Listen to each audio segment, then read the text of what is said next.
All right, good afternoon, everyone. We're going to get started here.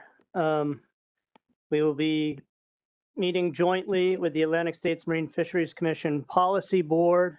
I'm sitting at the table here with Dan McKiernan, the current chair. We do have some commissioners here at the table. We have the vast majority of council members here.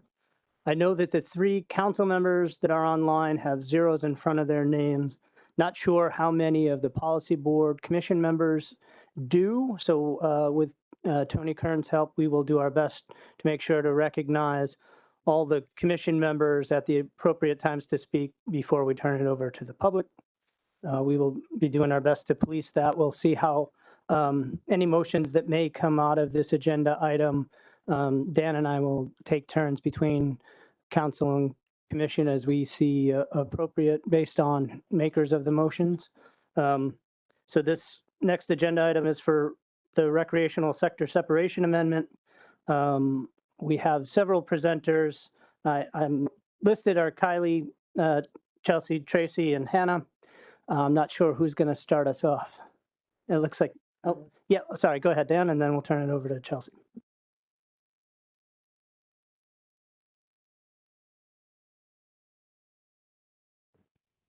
Yeah, I just want to state on the record that as the policy board chair, I am not able to sit in the usual seat. Today, Nicola Meserve from the Commonwealth of Massachusetts is sitting at the table, and she is a proxy for our legislative delegate, Jenny Armini. Thank you, Dan. Sorry. Okay, I'll turn it over to Chelsea. Great, thank you, Mr. Chair. So today, Kylie, Tracy, and I are going to go over the draft range of alternatives for the Recreational Sector Separation Amendment. And Hannah Hart is also staff working on this amendment. She's sitting on the back of the room. She's going to be our note taker. Oh, I have a clicker. Yes, okay, we're good. So to update you all on some recent activity, the last time the Council and Policy Board met to discuss this action was in August of this year, and at that meeting, the bodies reviewed the draft range of conceptual alternatives and provided feedback to the FMAT and PDT for further development. Since that time, there has been additional feedback received from a group of Council and Policy Board members and also some advisors. And then also since August, the Commission's Law Enforcement Committee met to discuss the draft alternatives, and the Commission and Council advisory panels for summer flounder, scup, black sea bass, and bluefish also met to provide preliminary feedback on the draft alternatives, in addition to multiple FMAT and PDT meetings and multiple subgroups of the FMAT and PDT that have met to continue alternative development. So the original objective of today's meeting was to approve a final range of alternatives for inclusion in a public hearing document. However, the government shutdown, along with some other alternative development challenges, resulted in a change to that objective.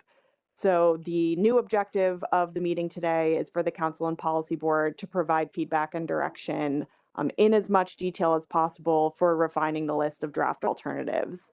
And so while the objective of the meeting has changed, the timeline for the action may not need to change depending on the feedback we receive today, because the council process allows us to approve that range of alternatives at the same time as approval of a draft amendment and public hearing document.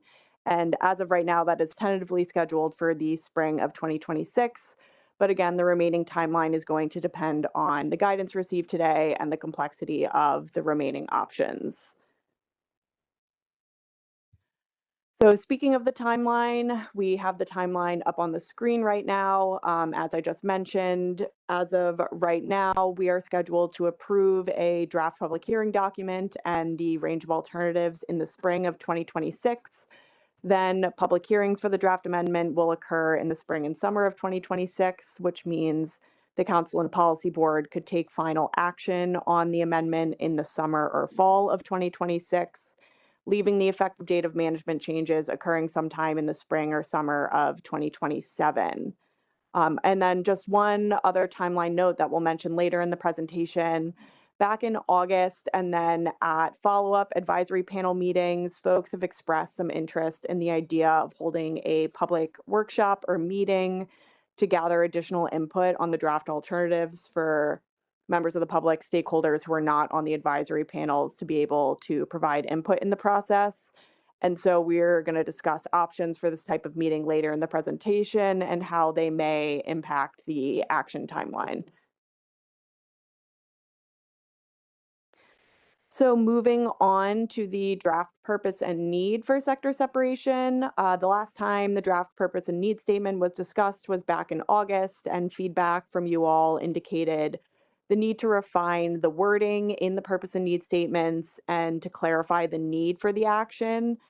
Specifically, people felt the need statement should better reflect the different contributions to the fishery from the different modes and should better summarize the struggles that the for-hire sector is facing. And so revisions to the purpose and need statement have been made, and some of those revisions include combining the separate statements for sector separation and permitting and reporting requirements into one statement, and an attempt to address the feedback that we have previously received. So we're going to go over up on the screen here. There's going to be some paraphrased versions of the purpose and need statement. The full text for the purpose and need can be found in the discussion document that was sent around as part of the briefing materials. And for those that have that pulled up in front of them, it's on pages 2 through 4 of that discussion document.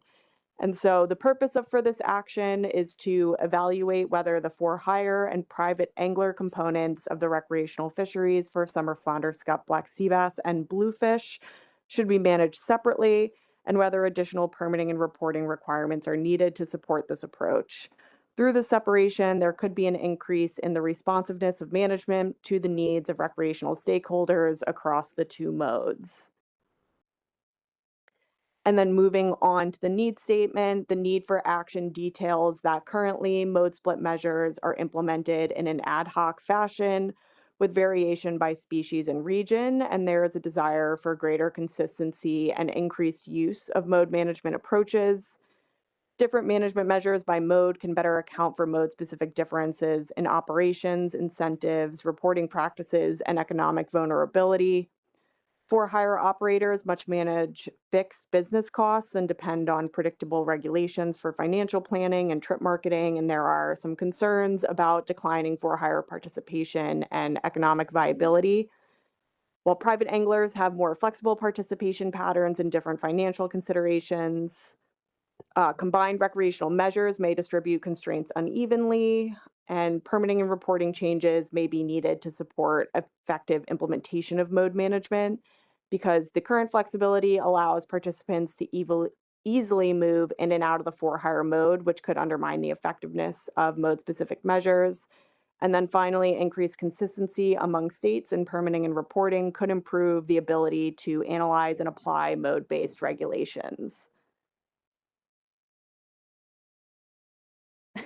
So that wraps up the purpose and need. We're now going to move into an overview of the 4 different sets of draft alternatives included in the action, which are 1, mode management guidelines, 2, the for-hire letter of authorization program, 3, federal for-hire permit requirements, and then 4, state for-hire permitting and reporting requirements.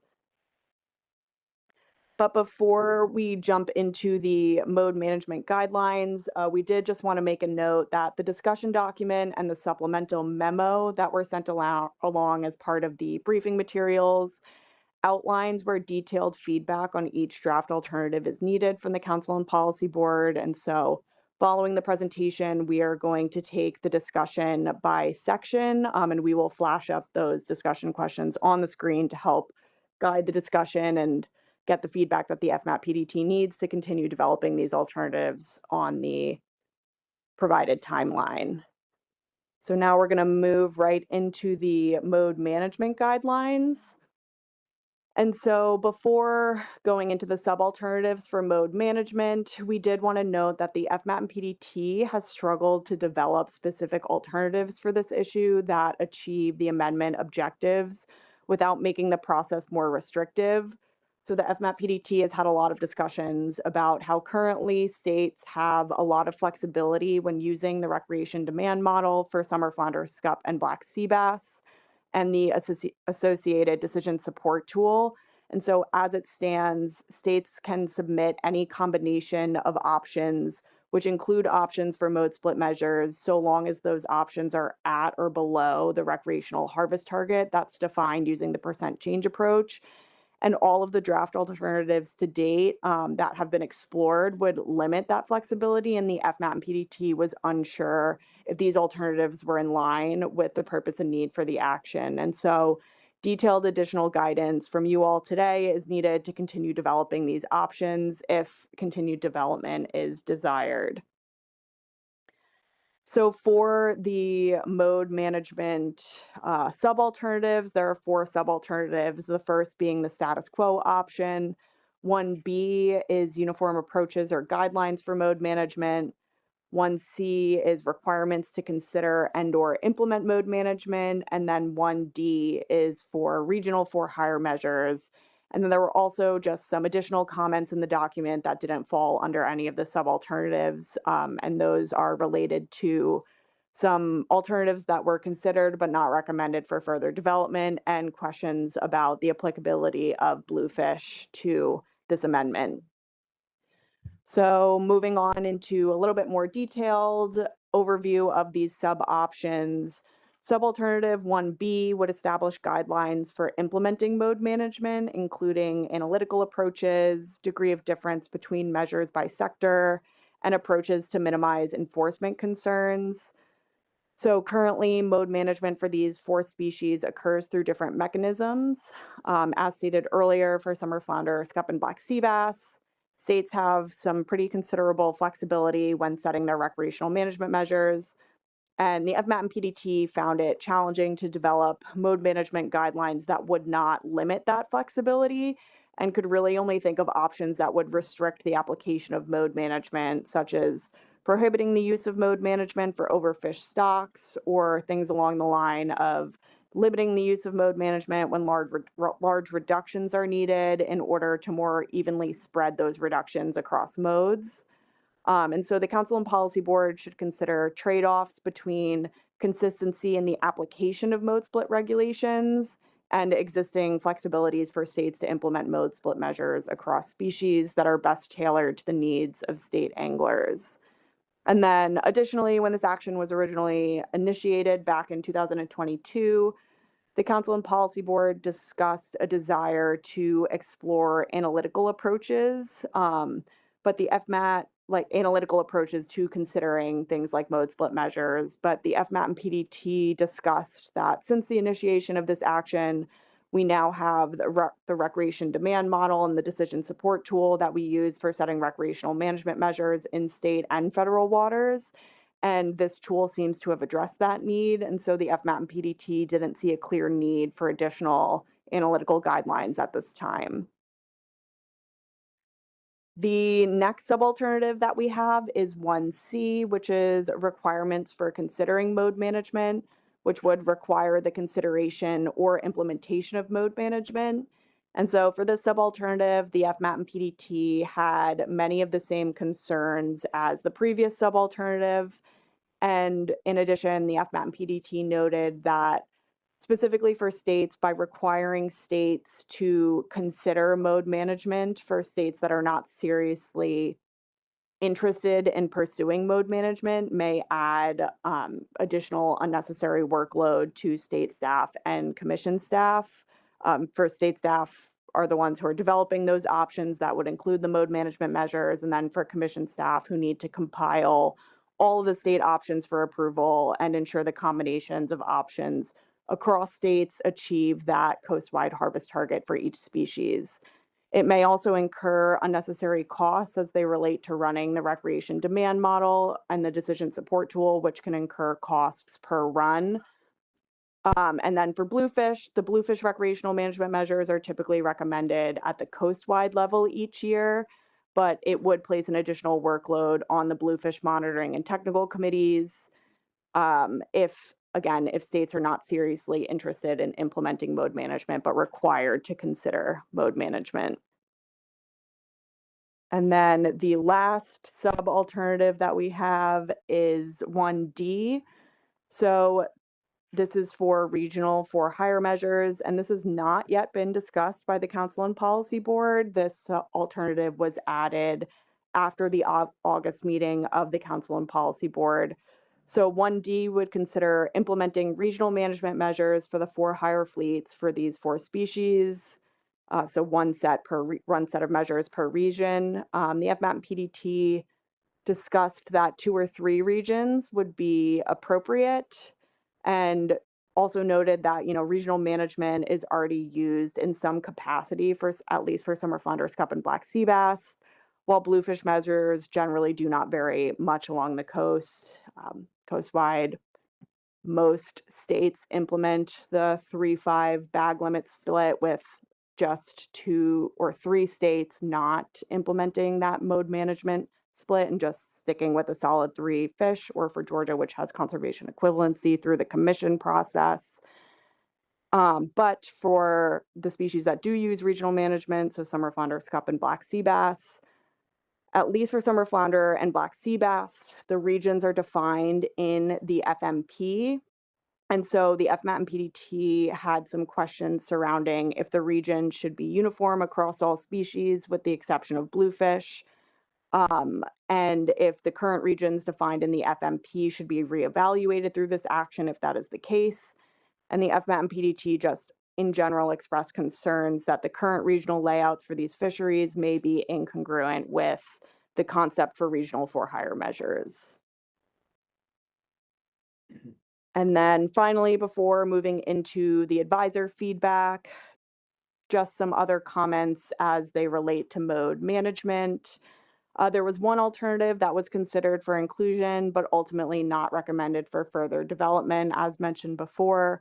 That alternative is the coast-wide measures for the for hire fleet. And the FMAT and PDT ultimately recommended to not pursue this draft alternative due to differences in species availability and angler behavior up and down the coast for summer flounder, scup, and black sea bass. And the FMAT and PDT also noted that some states would likely need to significantly change their for hire management measures to accommodate coastwide measures, which could hinder achieving the amendment's objectives in some states. And then additionally, the availability of the recreation demand model for analysis needs relating to this action is unclear at this time. And then finally, when applying a coastwide for hire measure, it may be difficult to get agreement between states on what measures should be, and it may result in larger disconnects between for hire and private measures in some states. And then finally, on the topic of mode management, the FMAT and PDT had quite a few discussions about the applicability of bluefish to mode management, given that bluefish has mostly uniform measures up and down the coast. And historically, bluefish management measures have not changed until the stock was declared overfished, and then that mode split was introduced in 2020. So in addition to the infrequent historical changes in bluefish recreational management measures, the FMAP and PDT noted that there is currently no recreation demand model for bluefish, and instead the bluefish monitoring and technical committees rely on analyses of the MRIP data to determine how and if recreational measures need to change each specification cycle. So given the differences between the bluefish recreational fishery and the recreational fisheries for summer flounder, scup, and black sea bass, the FMAP PDT posed the question to the Council and Policy Board on if bluefish should still be considered under this action. And then finally, at our advisory panel meeting, we did not receive much feedback on the mode management subalternative set specifically. However, there was still some confusion remaining regarding the action name and what is currently under consideration. So there's still that confusion between sector separation versus mode management, where some folks think that sector separation strictly refers to separate allocations, while mode management is the more appropriate term. So just a general note that there is still some confusion out there about the terminology used. And then really the only other 2 comments we got was there was some concern that if for hire seasons open earlier than private seasons, that the for hire boats will cherry pick legal size fish. And then many advisors were against the coastwide for hire measures option and were wary of the regional measures option for the for hire fleet. And so with that, I believe I'm passing it over to Tracy, who's going to go over the next alternative set.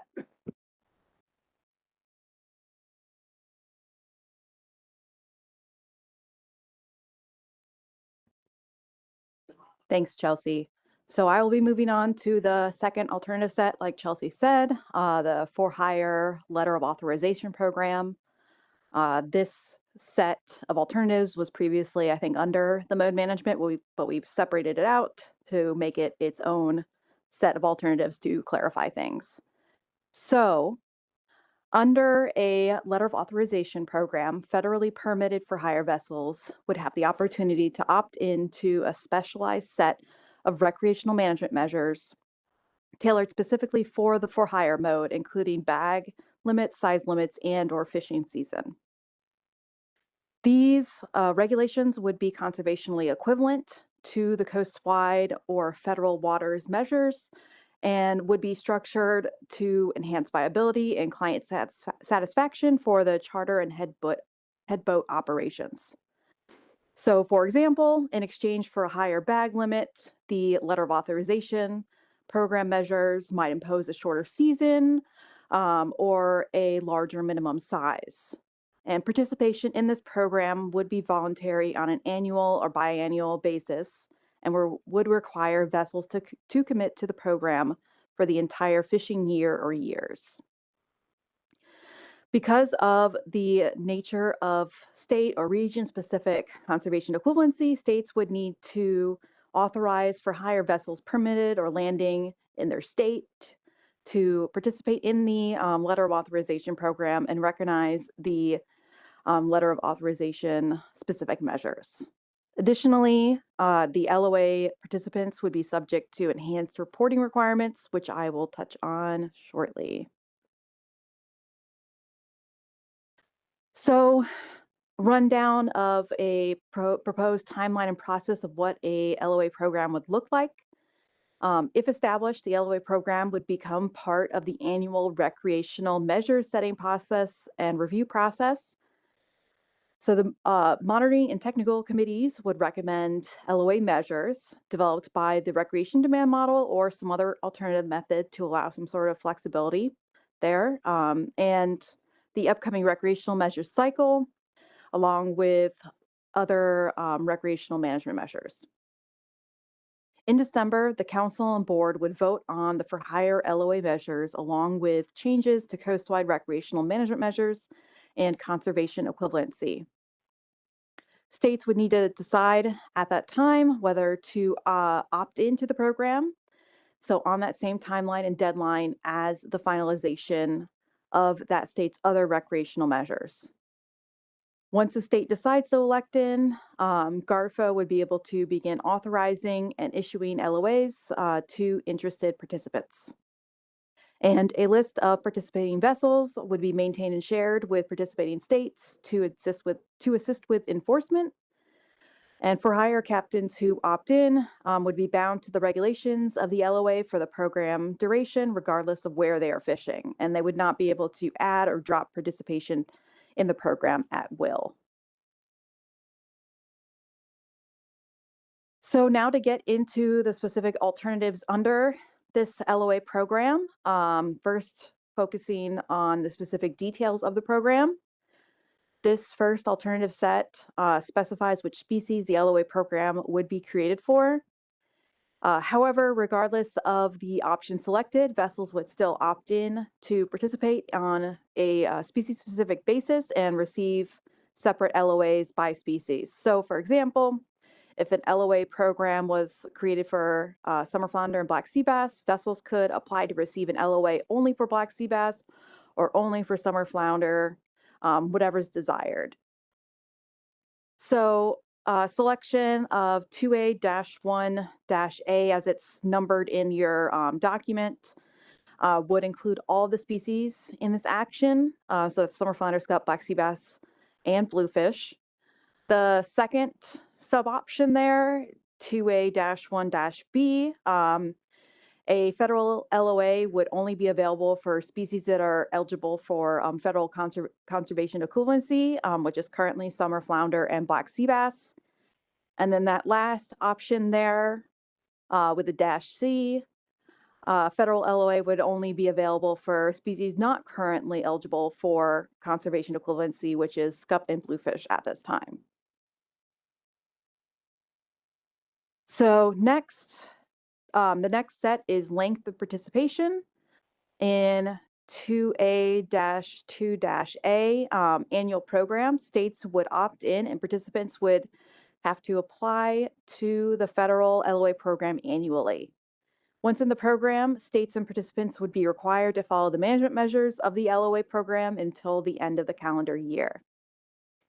In that second sub-option, length of specifications, states would opt in and participants would have to apply for the federal LOA program only when specifications are set. So currently, recreational management measures are set for 2 years at a time, and therefore the length of the LOA would typically be 2 calendar years unless measures are modified in the interim year. Once in the program, states and participants would be required to follow the management measures of the LOA program until the end of that specification cycle. However, if the council and board decide to change measures in an interim year, a short period would be available for LOA participants to apply for or drop out of the program. Next, sub-options are some alternatives related to the eligibility of for an LOA. So in the first sub-option there, 2A-3-A, any federal permit holder, the federal LOA program would be available to any current federal permit holder for summer flounder, scup, black sea bass, or bluefish in the state in which they're landing that has opted into the program. In that second sub-option there, additional eligibility criteria. To qualify to participate in the federal LOA program, interested participants would need to meet a set of eligibility requirements.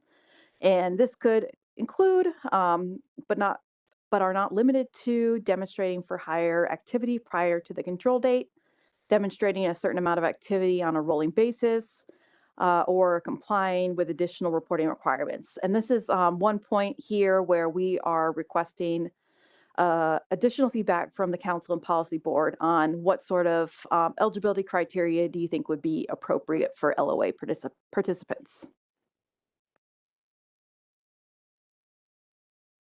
So now on to additional reporting requirements. In that first sub-option there, 2A-4-A, must complete and cooperate with surveys. If an LOA participant is contacted by a surveyor like APIS or the For Hire survey, they would be required to participate in the survey. In the second one, flexible data gap reporting. Reporting requirements would vary by LOA enrollment period to address any specific statistical or scientific needs. This could include participation in new surveys, supporting additional MRIP needs, or specific requests of the industry. And the reporting requirements would be reviewed by the monitoring and technical committees prior to the start of new LOA enrollment. And again, this is another point where we are requesting additional feedback from the council and policy board, whether there are any specific data collection elements that should be considered and pursued in this program. So this next set is focused on the configuration of the program. For 2B-1 regional LOA program with regions specified in this action, this alternative would specify 2 regions for each species in this action to account for variation in regional angler needs and fish availability. Setting LOA regions via this action would result in regions that are stable each year and predictable for participants. And the regions listed in the alternative are draft starting points for discussion and would benefit for additional feedback. And they are listed there on the screen. And GARFO has indicated that for this type of program, no more than 2 regions could be accommodated. For 2B-2, regional LOA measures with regions set via the measures process, this alternative would allow for 2 regions to be set at the same time as setting the LOA measures annually or biannually to account for variation in regional angler needs, preferences, and fish availability. Setting regions through the process of specifying LOA measures would allow for the flexibility to adapt the regions to fit the needs of the fishery. And again, like the previous option, GARFO has indicated that for this type of program, no more than 2 regions would be able to be accommodated. Then finally, for 2B-3 coastwide LOA measures, this alternative would implement the LOA program with a single set of coastwide for hire measures for LOA participants. And this would consist of a single bag limit, size limit, and season for each species to be applied to all vessels holding an LOA, regardless of whether they're fishing in state or federal waters. So moving on to the FMAP PDT comments, which are applicable to a lot of the different subalternatives that I just went through. In the FMAP PDT discussions leading up to this meeting, the FMAP PDT had noted that there's still some work to be done with this alternative, particularly around how the measures will be developed and analyzed. So for example, the FMAP PDT still needs to get a better understanding of how the recreation demand model will handle all of the analysis with all the different measures. That's something we need to sit down and talk with the RDM team about still. And another point that we need to better understand or continue to work on are the potential impacts to MRIP sampling and estimates, including whether estimates would be able to be parsed into LOA versus non-LOA. The FMAP PDT also notes that limiting this program to 2 regions may result in some potential inequities in areas near any regional boundary line and possible differences into the degree to which measures would benefit different states. In addition, the FMAP PDT discussed removing the subalternative for the coastwide LOA measures 2B-3 that we just went over, based on the similar recommendation made under the mode management alternatives.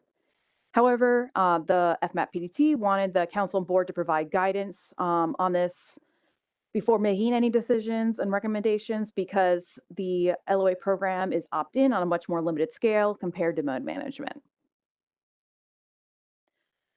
So the FMAP PDT also expressed some concern with the increased complication that states would face having multiple sets of for-hire measures. For example, state-specific for-hire measures and LOA for-hire measures. All things considered, the FMAP PDT did recommend the development of a pilot program if we were to move forward with an LOA, starting with black sea bass and potentially summer flounder as well, as species that are currently of higher concern to the for-hire sector.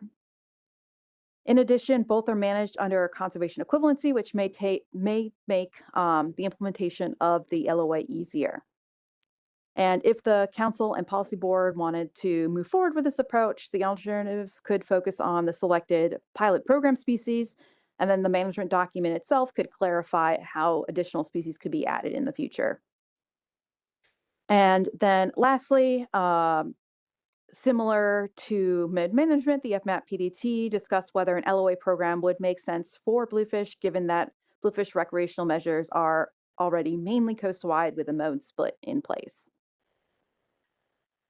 So wanted to touch on this before moving into the AP feedback. Last month, the FMAP PDT had sent out a survey to summer flounder, scallop, black sea bass, and bluefish technical committee members who talked within their states about a number of questions to help the FMAP PDT better understand state preferences and limitations with respect to several issues being considered in this management document. And 2 questions in this survey focused on the LOA program to help get a better idea of state-by-state interest in the program, such as if there were any states that were absolutely not interested. And so the first question in the survey asked whether the state would be interested in participating if there was an LOA program, and of the 14 states, 5 said no, 4 states said yes, and 5 states said they would need more information on the specifics of an LOA program or would need to seek stakeholder input before making a decision either way. The second question asked if the state would be able to effectively recognize and enforce separate for hire measures for LOA vessels in addition to the state's non-LOA for hire measures. And 5 states indicated they were uncertain at this time if they'd be able to. 5 states responded no, and 4 states said yes.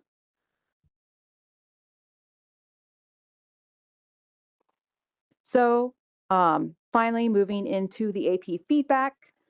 In terms of AP feedback we received thus far, when we presented the current alternatives to the advisory panel, there were a few questions related to the specifics of how an LOA would work.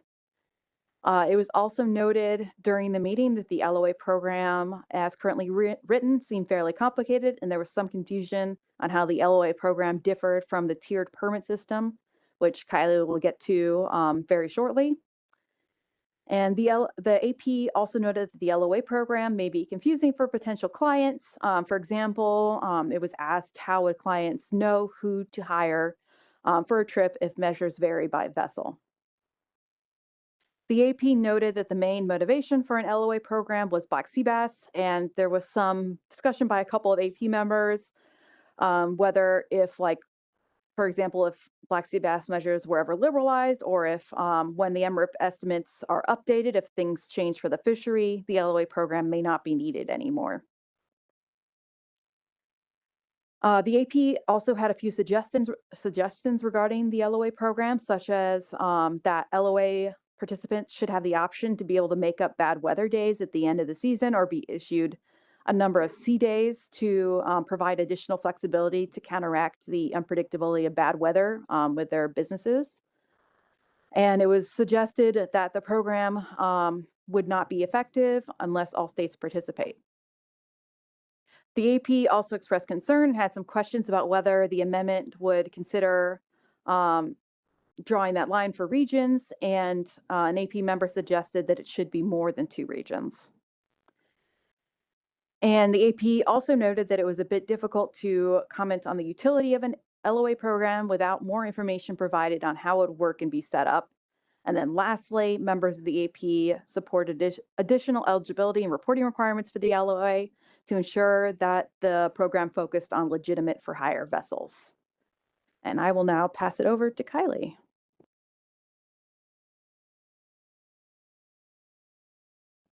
All right, thanks, Tracy. So let me get this moving here. So I'm going to cover the last 2 alternative sets, which are the federal for hire permit requirements and the state for hire permitting and reporting requirements. So first, starting with the federal for hire permit alternatives, that's alternative set 3. This slide provides an overview of those alternatives, and I'll go into more detail on the following slides. Option 3A is no action status quo, and then option 3B includes a couple of different options for limitations on for hire permit capacity. So there's 3 sub-options there which propose different methods of limiting the number of federal for hire fishery participants in the form of limiting the number of permits available. And again, we'll go into these in more detail, but in general, these alternatives would address the concern that under mode management approaches, anglers could easily obtain a permit to fish under for hire measures if desired, or drop their for hire permits to be subject to private regulations. So option 3B1 would consist of a moratorium on new for hire permits, and that would be simply trying to limit the permits to recent levels and to stop new permits from being issued as long as the moratorium remains in place.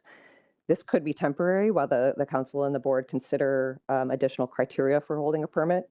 And with 3B1, there are some sub-alternatives for sunset provisions. 3B2 would be a limited entry program designed to reduce latent effort in the for hire fishery by implementing more stringent qualifying criteria for a federal for hire permit. So somewhat similar to 3B1 in that it limits the number of permits, but it would go a little bit farther to eliminate permits that are not used or are rarely used. So with 3B2, we have a couple of different sub-options for different permit qualification criteria and some sub-options as well for how to handle new entrants to the fishery in limited circumstances. Option 3B3 would consist of a tiered permit system with at least 2 tiers. So tier 1 permits would be limited access and tier 2 would be open access.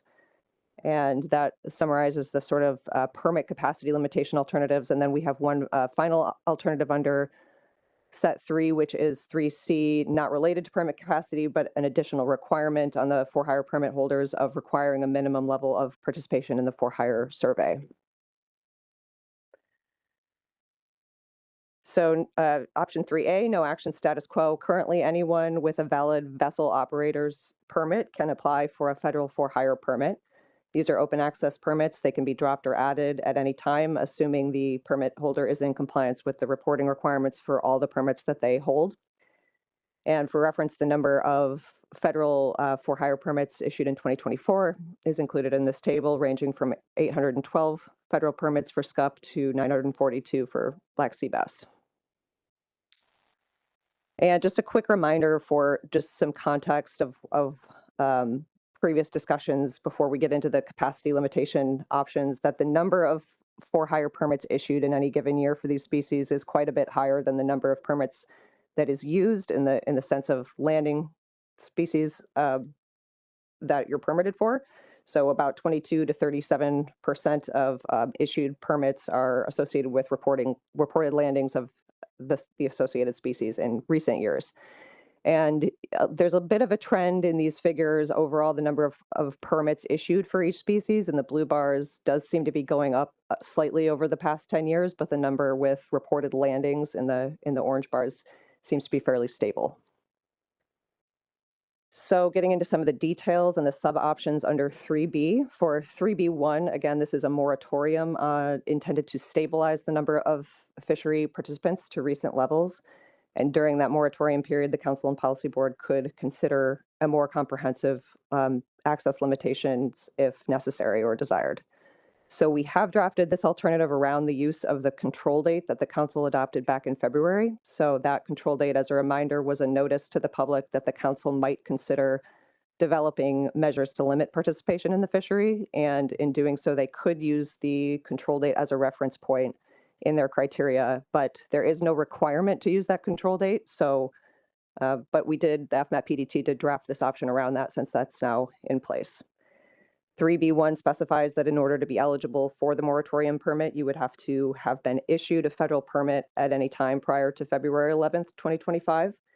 So the way this is currently drafted doesn't require any sort of landings requirements, but one could be considered if desired.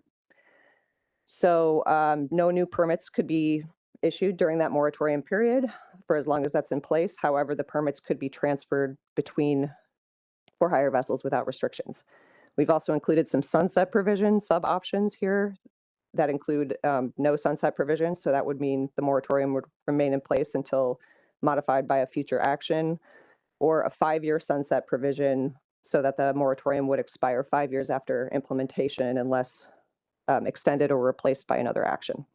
So this would allow time, if desired, to consider whether that moratorium should be permanent or whether some other system should be adopted. And then that 5-year time frame was proposed to give enough time for that kind of action or consideration. Moving on to 3B2, this would again be a limited entry program that would restrict the availability of permits, but would have additional qualification criteria in place with the intent to reduce latent effort in the fishery and eliminate permits that are unused. So under a limited entry system after the initial qualification period, no new permits would be issued except if there are applicable sub-options selected, which I'll cover on the next slide for new entrants. So similar to the moratorium permits, these permits would be able to be transferred without restrictions. And these are shown on this slide. There's some eligibility criteria options to start with our sub options. So a big caveat with these options here for eligibility criteria is that we had to develop these during the government shutdown when we did not have access to the data to evaluate what they would result in terms of the number of permits. So these were based on a couple of suggestions and some discussion among the FMAP PDT of what might be reasonable, but we didn't have the ability to develop more data-driven options, and we didn't know what the effect of these would be. So 3B2A would require that permits be associated with at least one for-hire VTR submitted over the last 10 years, 2015 to 2024, without regard to what species may have been landed. So any VTR effort reported within the last 10 years. 3B2B would require at least one VTR in at least 5 out of the last 10 years, similarly without regard to species landed. And then 3B2C and D get into species-specific landings requirements. So C would require landings of the relevant species in at least once in the last 10 years. So in other words, if you were trying to qualify for a black sea bass for hire permit, you would have to have landed black sea bass at least once in the last 10 years. And option D would require landings of the relevant species in at least 5 out of the last 10 years. So those are our current draft options, sub-options for qualification criteria. And right before the briefing materials were finalized, we were able to get some data from GARFO APSD on the number of permits that would qualify for each option. So we didn't have time to kind of go back and reconsider our draft options based on this information. So we may want to have some consideration today about whether these sub-options are appropriate to move them all forward. Each of the columns here shows the number of qualifying permits for each species and each option. And for comparison purposes, the last column shows the maximum number of permits for each species that were issued in any given year between 2015 and 2024. So options A and C here are each based only on submission of one VTR, either for any species for option A or species specific for option C. And you can see that neither of these do a whole lot to limit the number of permits currently being issued. And so that would likely end up being a bit similar to implementing a moratorium using the control date. It kind of is about the current level, maybe a little less of or a little bit more of the permits in recent years. 3B2 and 3B2B and 3B2D are both based on that 5 out of the last 10 years criteria. So using this higher threshold of activity, this would result in a reduction in the number of permits compared to what's been issued in recent years. So it looks like about a 60 to 70% reduction for most of those options.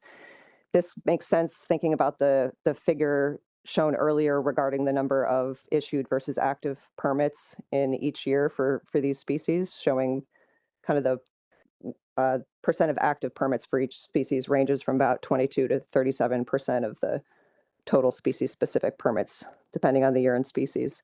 So the takeaway here is that 2 of these options may not have much impact, and 2 of them would have a fairly large impact. So we didn't have this information when we were drafting the options. So you may wish to consider if all these options are necessary, if continuing with this type of limited entry program approach, or directing the FMAP PDT to think about alternative options or more of a middle ground if desired.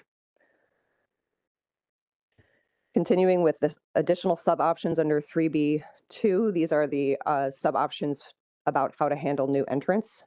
So we did discuss whether to include these under the moratorium option as well, under 3B1, but felt that because of the minimal qualification criteria for that moratorium and the open transferability, our sense was that that was not necessary under 3B1, but we have heard a lot about under a more limited entry program, the importance of considering options for new entrants under limited circumstances. So there are a couple ways that the FMAP PDT discussed doing this. So the first 2 sub-options would essentially be just different means of distributing retired permits or revoked permits to new participants, either based on a waiting list or based on a lottery. And then 3B2G is a little different and tries to address some of the suggestions that we heard for something like an apprentice program or a similar program specific to folks that have never held a federal for-hire permit before, with some criteria and requirements that could target perhaps younger participants, students, or participants that have apprenticeships, and they could possibly be eligible later for a limited entry permit after a certain amount of documented activity or income and meeting some additional requirements that are to be determined. So I will note this later, but the GARFO Permits Office did have some comments and concerns about the feasibility of this in the near term, given current resources. So I'll comment on that under the FMAP PDT comments. The last sub-option under 3B is 3B3, which is a tiered permit system for the for-hire fishery. This is also a new option since our last discussion on this amendment. This would include at least 2 permit tiers, where tier 1 would consist of limited access with additional flexibilities and requirements for tier 1, and that would also be associated with certain eligibility criteria. And then tier 2 would be open access with minimal requirements, pretty similar to our current federal for-hire permit requirements. So the details of these eligibility criteria and the different flexibilities and requirements are mostly to be determined under this option if carried forward. The FMAT and PDT did discuss that tier 1 vessels could possibly have different management measures, but it would probably be a little bit complicated to do that. And we may want to think about something simpler, how to design a system around general flexibilities for tier 1 permit holders rather than differentiating the measures. However, we would need some additional thought on what those would be, as well as who might qualify for a tier 1 permit and how much movement is desired between tier 1 and tier 2 permit levels. So if that goes forward, we'll need some additional thought on those elements. And that's it for the permit limitations options, but we have one more alternative under alternative set 3. Originally, we sort of had a broader set of additional federal permit requirements, and I'll talk about our discussions with the FMAT PDT that recommended not carrying forward some of those other suggestions. So what we were left with here is there was a suggestion to require a minimum threshold of participation in recreational surveys. Specifically, our conversation is mostly centered around the for-hire survey. So under this option, if contacted for a survey, federal permit holders would need to participate at a certain rate. And so we talked about maybe setting a certain threshold or maybe requiring a 100% response rate. So if this goes forward, we would need additional conversation on that. And we're just also seeking some input on whether this type of option is worth carrying forward. So briefly mentioning a few other ideas that were discussed by the FMAT PDT and our subgroups, but we didn't recommend for further consideration. We did talk about, rather than having open transferability of permits, having more limited transferability mechanisms, such as requiring transfers to be only between immediate family or vessels with the same owner, and some other options. The GARFO Permits Office advised that this would be not quite possible under current staffing and funding levels due to the high level of customer support that would be needed and the time for unique programming that the team doesn't have capacity for at this time. There was a suggestion to consider proof of enrollment in a drug screening program that could be added as a requirement to sort of differentiate for-hire permit holders. This is currently already required to obtain a U.S. Coast Guard license, which requires renewal every 5 years. And so the reasoning behind this suggestion was the thought that an individual can disenroll from the screening program while holding that license and then rejoin when the renewal comes up. And so the idea was having to maintain a continuous enrollment in a drug screening program. And feedback from GARFO on this was focused on what's appropriate to collect at the federal level. This information isn't currently collected by the office. There's no process or database set up to review and store this information. And so GARFO staff advised that this would be probably inappropriate to require, and this might be an overreach of federal oversight. So based on this discussion, the FMAT PDT recommended removing this from further consideration.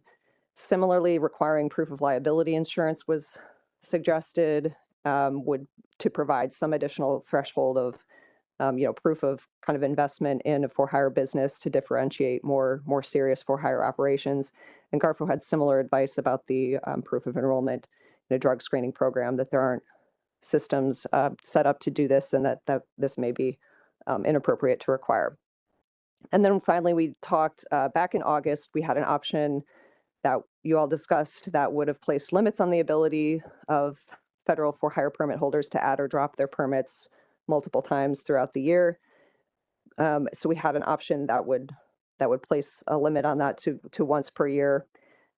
GARFO indicated that this would require some additional programming and customer service changes to build and implement that, and the resources are not available to do so in the near term. So, but they also noted that this is a component of existing limited access programs. So if we moved to a limited access type of system for these fisheries, then this kind of thing would already be in place if those are selected. So now I'll go through some of the FMAP PDT comments on alternative set 3. The group, after consulting with the Garfield Permits Office, thought that the moratorium option, the limited entry program, and the tiered permit system are, at least in theory, feasible to implement. The group also noted that requiring a minimum level of participation in the for-hire survey is trackable and probably feasible to implement, but we didn't really get into the discussions of what kind of administrative resources this would require. And then when discussing the qualification criteria for the limited entry options, the group had an interesting discussion about whether the criteria should be, whether they were meant to apply only on a one-time basis or on a rolling basis for sort of continuous evaluation of for-hire participation. So as noted in the document, the way that we've framed them and proposed them in the document is as a one-time criteria, but we did note that the Council and Policy Board could consider adopting some criteria that could be evaluated on a rolling basis to consider maintaining only permits that are being actively used.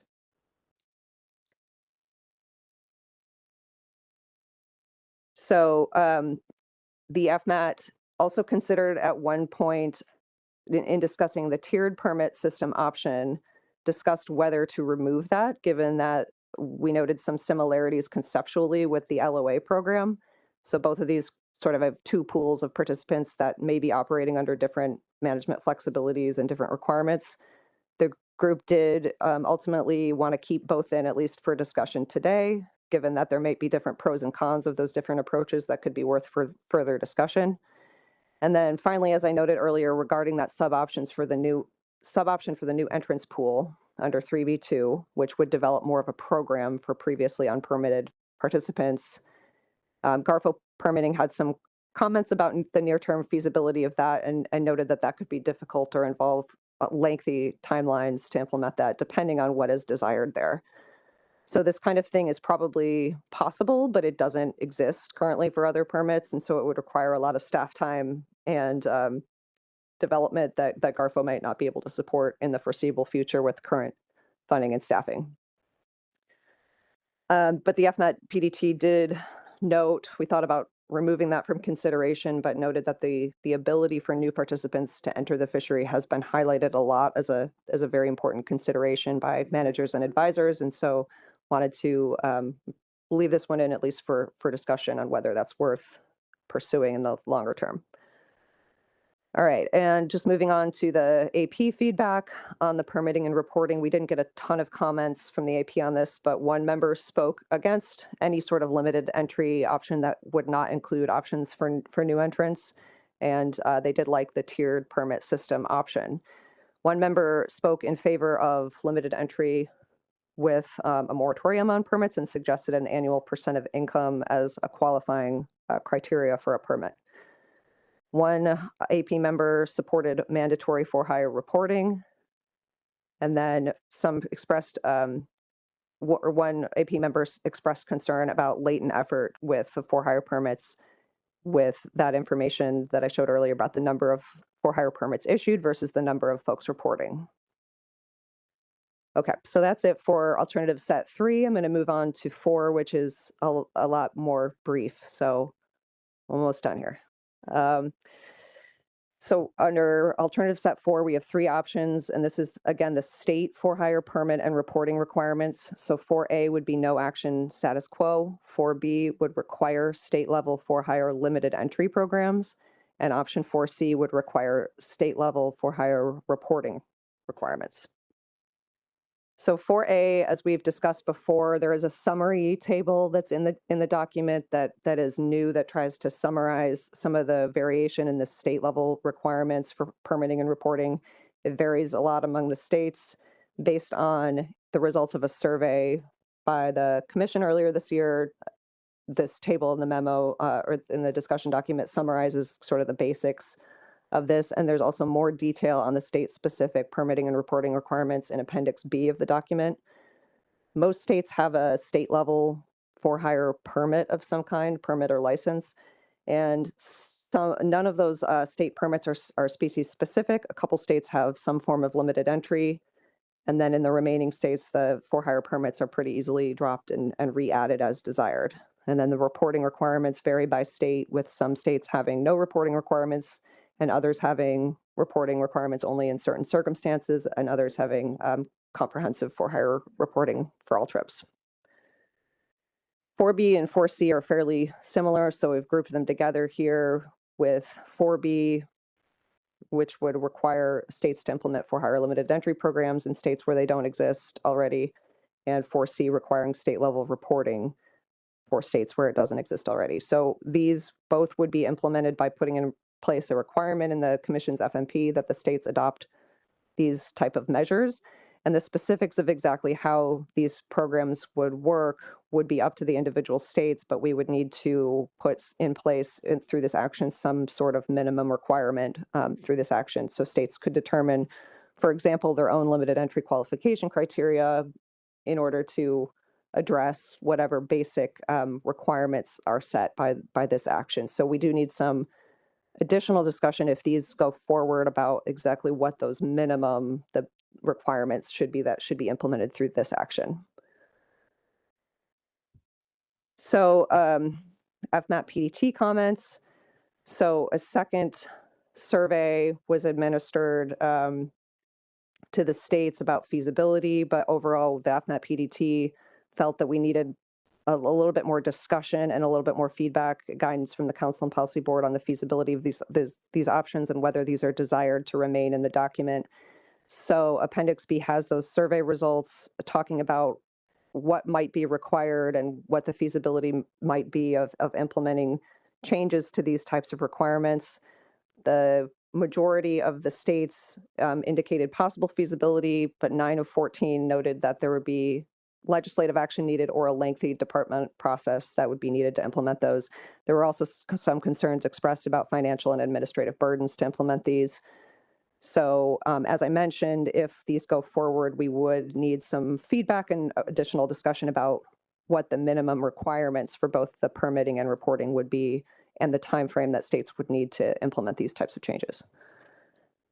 So that is it for the description of the alternatives. And so before we move to questions and then through the discussion questions, I just wanted to provide a quick note about potential avenues for additional public input that Chelsea mentioned earlier. So back at the August meeting, you all discussed whether a workshop would help to refine some of these options. And I think there's a lot of back and forth about that at the August meeting, and the idea was to revisit that discussion at this meeting.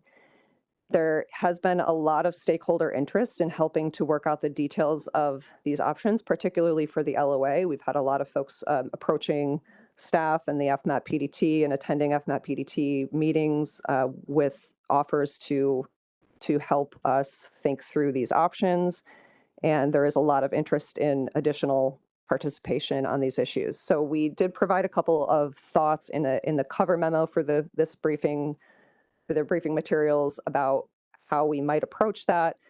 Currently, our timeline doesn't really include an additional step for that. So that would be option 1, where we would continue to invite feedback at FMAP PDT meetings, and we could potentially have a meeting or two to target that kind of feedback and dialogue.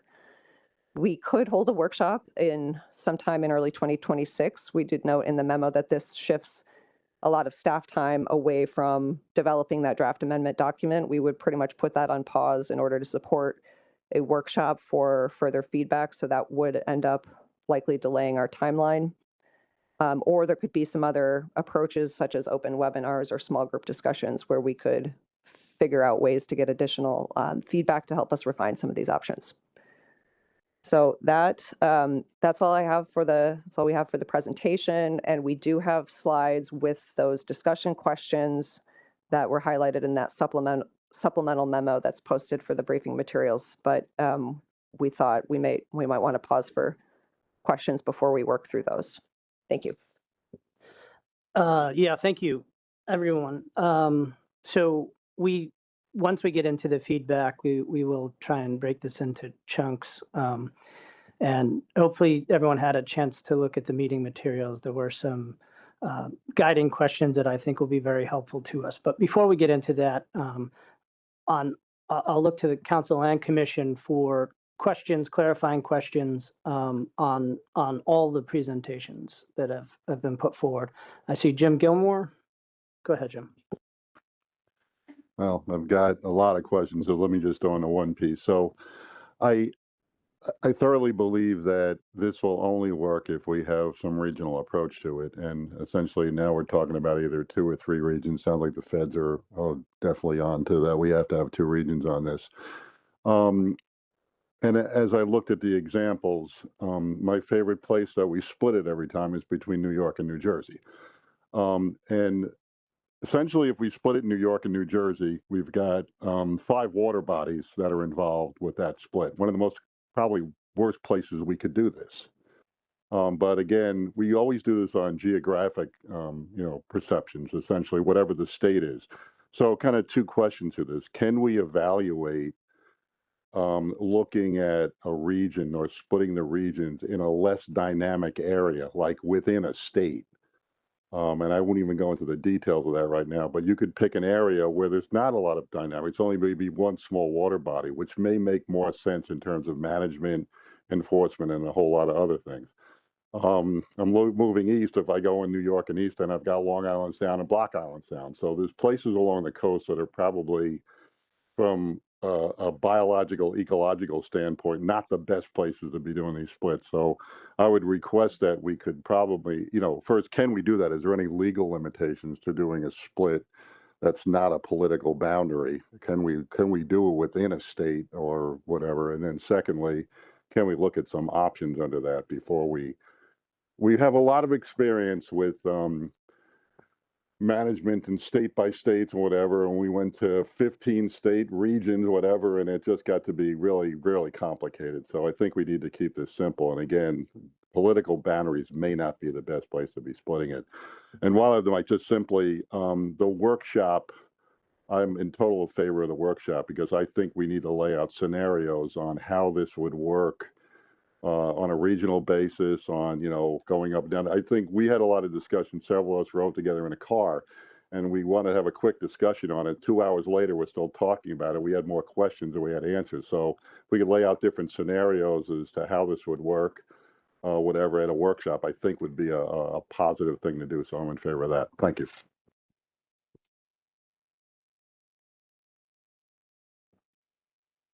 Other hands, Mike Louisi. Thank you, Mr. Chairman. I apologize if this question is very elementary.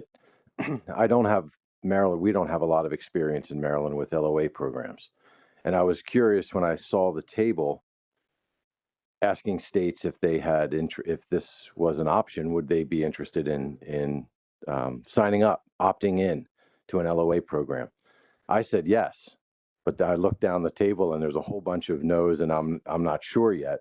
And maybe that's just because I wasn't sure what it means really to opt in. So I was hoping staff might be able to provide some basic understanding of what it means for a state if they opt into an LOA program, aside from all of the other complexities of this particular program. But to opt in means what for a state? What are we taking on other than, I mean, if the letter is coming from the service, how does the state deal with the LOA? Any type of clarification, maybe not from staff, even from other states that have experience with this, would be helpful for me. Thank you. Okay, we'll start with Mike Pentney and then see if others want to respond. Yeah, and recognizing that, the FMAT and the PDT have put a lot of thought and work into some details beyond what I had envisioned when I initially suggested this for consideration. But at the time, what we were thinking about was, we've got a conservation equivalency program for black sea bass and summer flounder. So, the state of Maryland is, if under conservation equivalency, is saying, if you're landing summer flounder, you've got this bag limit this season and this minimum size. And under the LOA program, let's say we're in that region, we would issue a letter of authorization that might provide a larger bag limit to for-hire boats that opt in. So under conservation equivalency, though, it's the state regs that are binding on the vessel. So if the state of Maryland opted into the LOA program, then you would be recognizing that one of your vessels that has the LOA would be allowed to have a higher bag limit than vessels that don't opt into and don't have the LOA. Now, in exchange for that, there might be a higher minimum size, or there might be a shorter season, and that's what we would be working out in the development of the LOA program. The other side of that is when a vessel requests the LOA from the service, if they're not operating out of a state that has agreed to participate, we would not issue the LOA to that vessel. So in advance, we hear from Maryland, we hear from New York, we hear from whatever states are interested, then that limits the pool of vessels we would consider issuing the LOA to. And then we'd be able to provide you the list of, here are the Maryland boats that have requested and received the LOA, so you would know which vessels can be subject to the different regs. Yeah, follow up, Mike. Yeah, thank you, Joe. So that leads to whether or not it could be enforced, which was the second question there, which makes sense. So thank you for that clarification, Mike. Appreciate it. I saw Nicola's hand. Nicola, is this again to Mike Louise's question? Go ahead. Yeah, a follow up to that. So I think Massachusetts has a little experience with LOAs from another council program, which was the RSA program. So LOAs were issued both federally and state for that. And it didn't stop with just the initial issuance of the LOA for that. There was often times where a vessel wasn't reporting properly or other things. And so then there had to be additional communication between the state and federal to revoke an LOA. So it's not just the initial issuance of the LOA that the state has to be involved in, but I think there's ongoing work that is staff workload, which I was, personally involved with on the RSA program for Massachusetts. So it was a year-long endeavor to keep up with LOAs and who has them and are they fulfilling all the requirements that came along with them.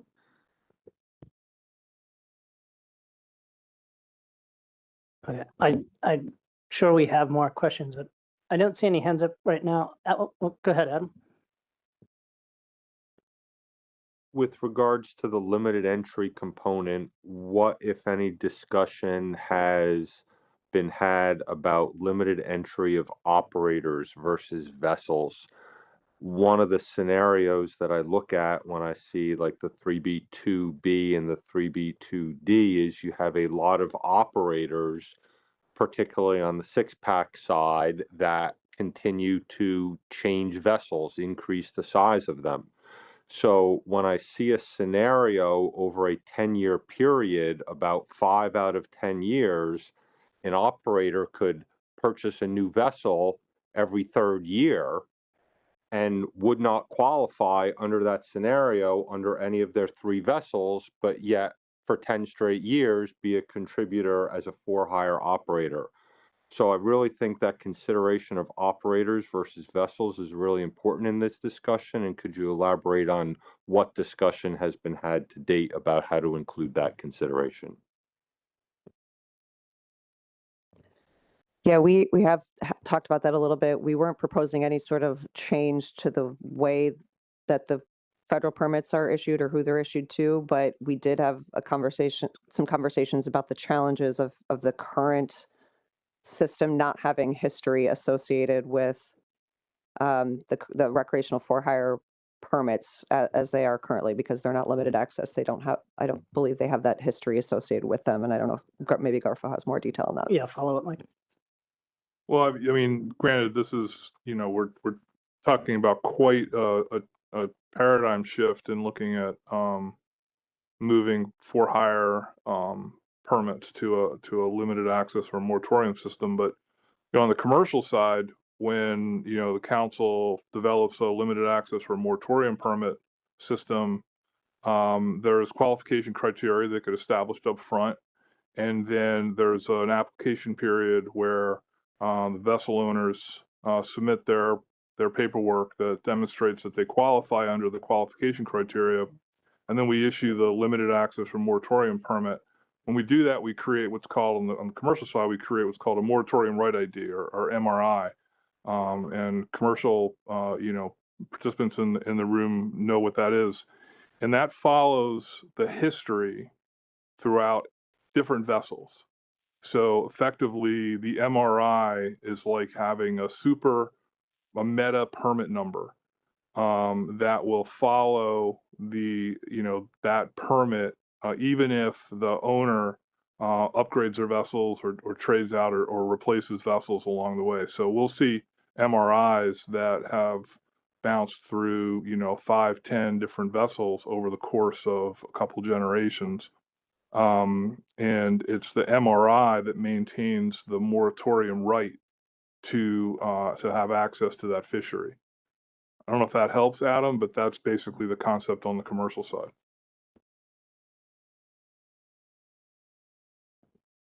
In that scenario, and given that all VTRs aren't just linked to a vessel, but they do all require an operator on the VTR, could that operator be that link in that scenario? So say a vessel submits an application for one of these limited entry permits under the 5 out of 10-year criteria, only has 4 of the last 5, but shows a vessel history that could be considered in actually giving out that permit. Would that follow in this scenario? And I'd put it on the record here for discussion that we discussed it so the FMAP PDT could take that back in consideration. Mike, do you want to take that? Yeah, I think the take it back under consideration is the right approach. I'm not 100% clear on how that would function. We have a very extensive database for operator permits that is completely severed from the vessel permits. And I don't think we would be able to go down the road of creating sort of a moratorium or a limited access system for operator permits that are separate from vessel permits.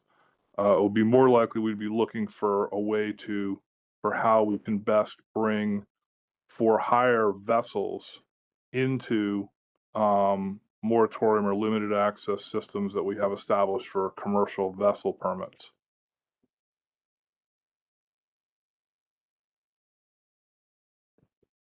Okay, I have David Borden, and then I'll go to Jason McNamee. Thank you, Mr. Chairman.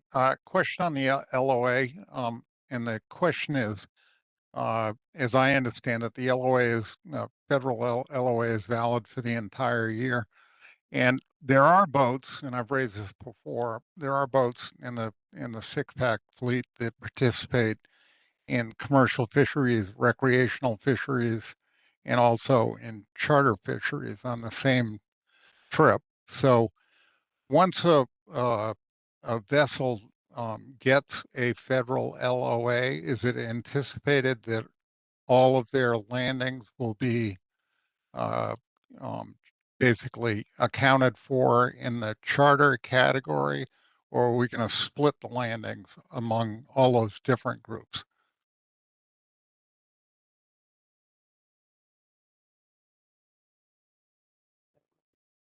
Yeah, I mean, I think we might want to, dig into that a little bit more, David, but, under Greater Atlantic Region regs, so not speaking to highly migratory tuna regs, under Greater Atlantic Region regs, if you're carrying passengers for hire, you may not sell any of your catch. So there is no combination trip of charter and commercial. Okay, but that's just based on there being a charter patron on the boat then.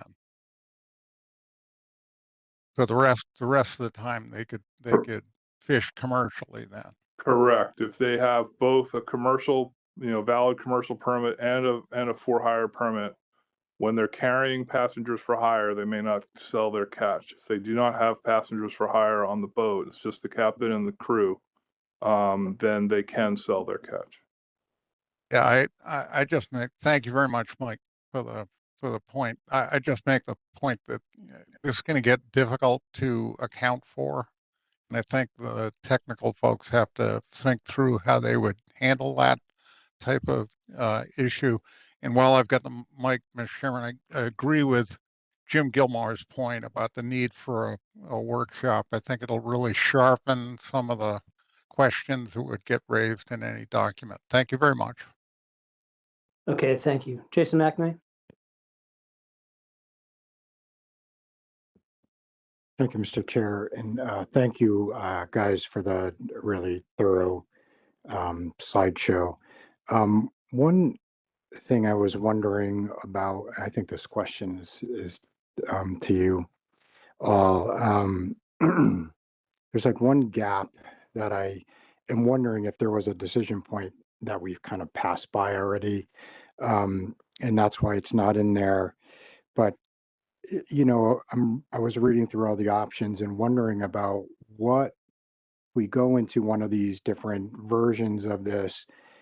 What is the group accountable to? So, you know, implicit in what's in there is there's kind of like three versions of this. One is they just continue to be a part of the recreational accounting. And that's kind of implicit in that it's kind of silent. That's where they are now. So that's where they would remain. The other kind of extreme version is you give them their own quota. And how do we figure out that quota, and all of those sorts of things need to play out. And then there's maybe some middling options there, like a sub ACL within the recreational sector or something like that. So that it's just a missing element that I think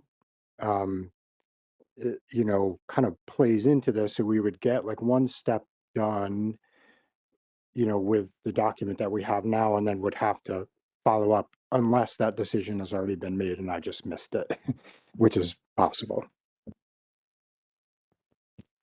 Yeah, so back in August, the Council and Policy Board voted to eliminate all of the allocation related options from the document. And so all of where you're just talking about the sub ACLs, when we were talking about potentially doing different all RHLs, all of those allocation related alternatives were eliminated from consideration in this action.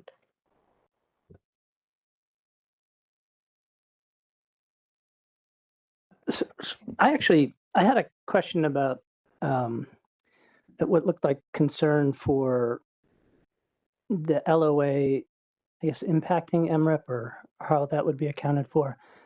You know, if the thought of this maybe just sticking with fluke or sea bass, I know the for hire sectors account for a small portion. I think sea bass has been under 15% recently. I think fluke's for hire is probably closer to 5%. So a subset of that through an LOA. I can't imagine the concern is if we stayed with MREP estimates for total rec harvest, that would change greatly. So I'm wondering, is the concern more that if an LOA vessel was intercepted through the APRIS program and they had higher bag limits, that would impact the survey? Is that the real concern there? Again, I can't see how it would throw off estimates that much. Yeah, I think that's part of it. Just trying to get if MREP is able to record the difference of between LOA and non-LOA vessels within the system. At the intercept level? I believe so. Okay. But yeah, GARFO's been having conversations with MRIP about how any impacts at all, how that might work. Okay. Thank you. Other hands, Council, Commission, Anna? Yeah, it's gonna start as a concern and hopefully end as a question, so, sorry. So with the allocation options having been eliminated in one of the previous meetings, one of the concerns that I keep bumping up against is as we consider any kind of moratorium, limited entry components to this, which I think are probably needed, but we don't have a way of limiting the recreational effort. So as recreational effort continues to grow, if we have now eliminated all discussion on allocation options, sub ACLs, sector separation as was chosen by the council with my opposition. My concern is if you start to eliminate this latent effort in the charter industry without any allocation options, then all you're doing is reducing sort of the opportunity for us to have a piece of a pie while the recreational effort can continue to grow. So we're almost edging ourselves out of the fisheries. So I don't know how we get around that. That is where I sort of keep bouncing up against a wall.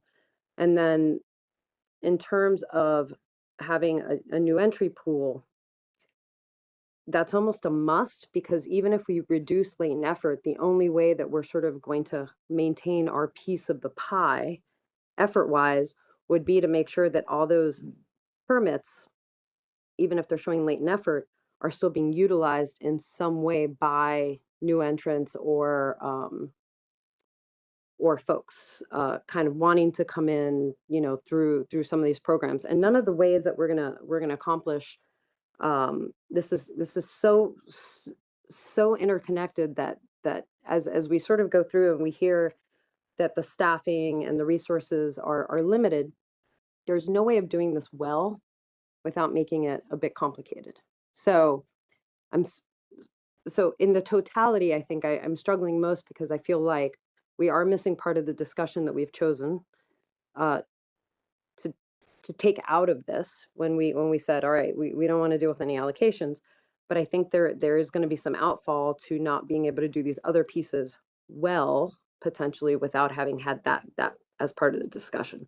So my concern is how are we going to account for not edging the charter fleet out of the fisheries if we're not also controlling sort of recreational efforts? So if we're just controlling one piece, the other piece is just going to keep growing. So.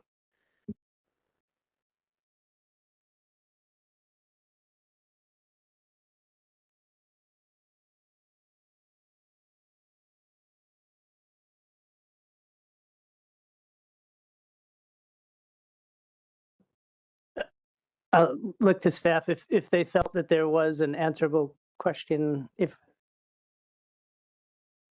What we were just talking about, I think that kind of gets to the purpose and need discussion that is needed to kind of refine the purpose of the action. And I think, yeah, it's a good question that we can put up our kind of discussion slides, starting with the purpose and need, maybe.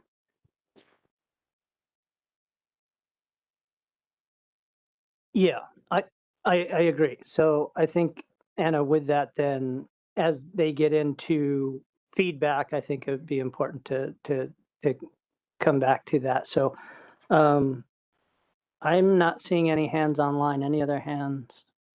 Okay, Scott, go ahead.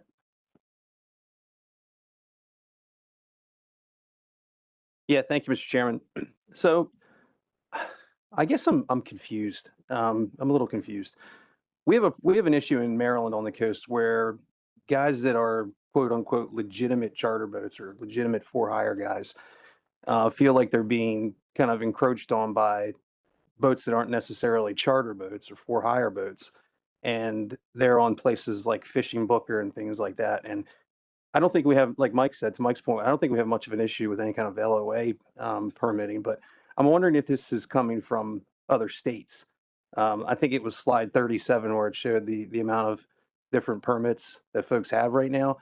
I'd be interested to see what that was broken down by state and see if there's an area where what I mentioned we're having an issue with in Maryland on the coast is more prevalent in other states where they feel like they're being kind of pushed in by illegitimate for hire folks that are just kind of trying to pay expenses and that sort of thing or make a couple of dollars. And this might be an avenue to kind of eliminate that. So just kind of my 2 cents on where I think it might be coming from. This really doesn't have much to do with sector separation, to be honest with you, not from what I can see. But I'd be interested to see if there was a for or by state breakdown of the permits that are in place right now and see if there's some sort of issue like that from particular states. Thanks.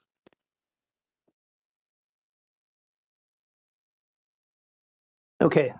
Well, thanks. I think we're also drifting into comments, and so for the sake of time, if staff wants to bring up the kind of the guiding questions, the most prominent stuff that they would like us to get to, and we'll take those, I guess, in order would be easiest.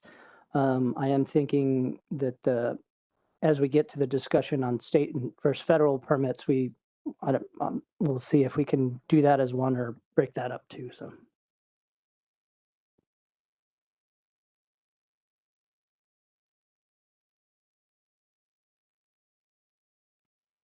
Did we want to move on to, so right now we have the discussion for draft purpose and need, but if folks, don't have any further comments on the revised statement, we can move into the next set of questions, which is the mode management questions. And I apologize that these are a little bit small on the screen, but they are also in that memo that was sent around in the briefing materials for people that have the briefing materials pulled up.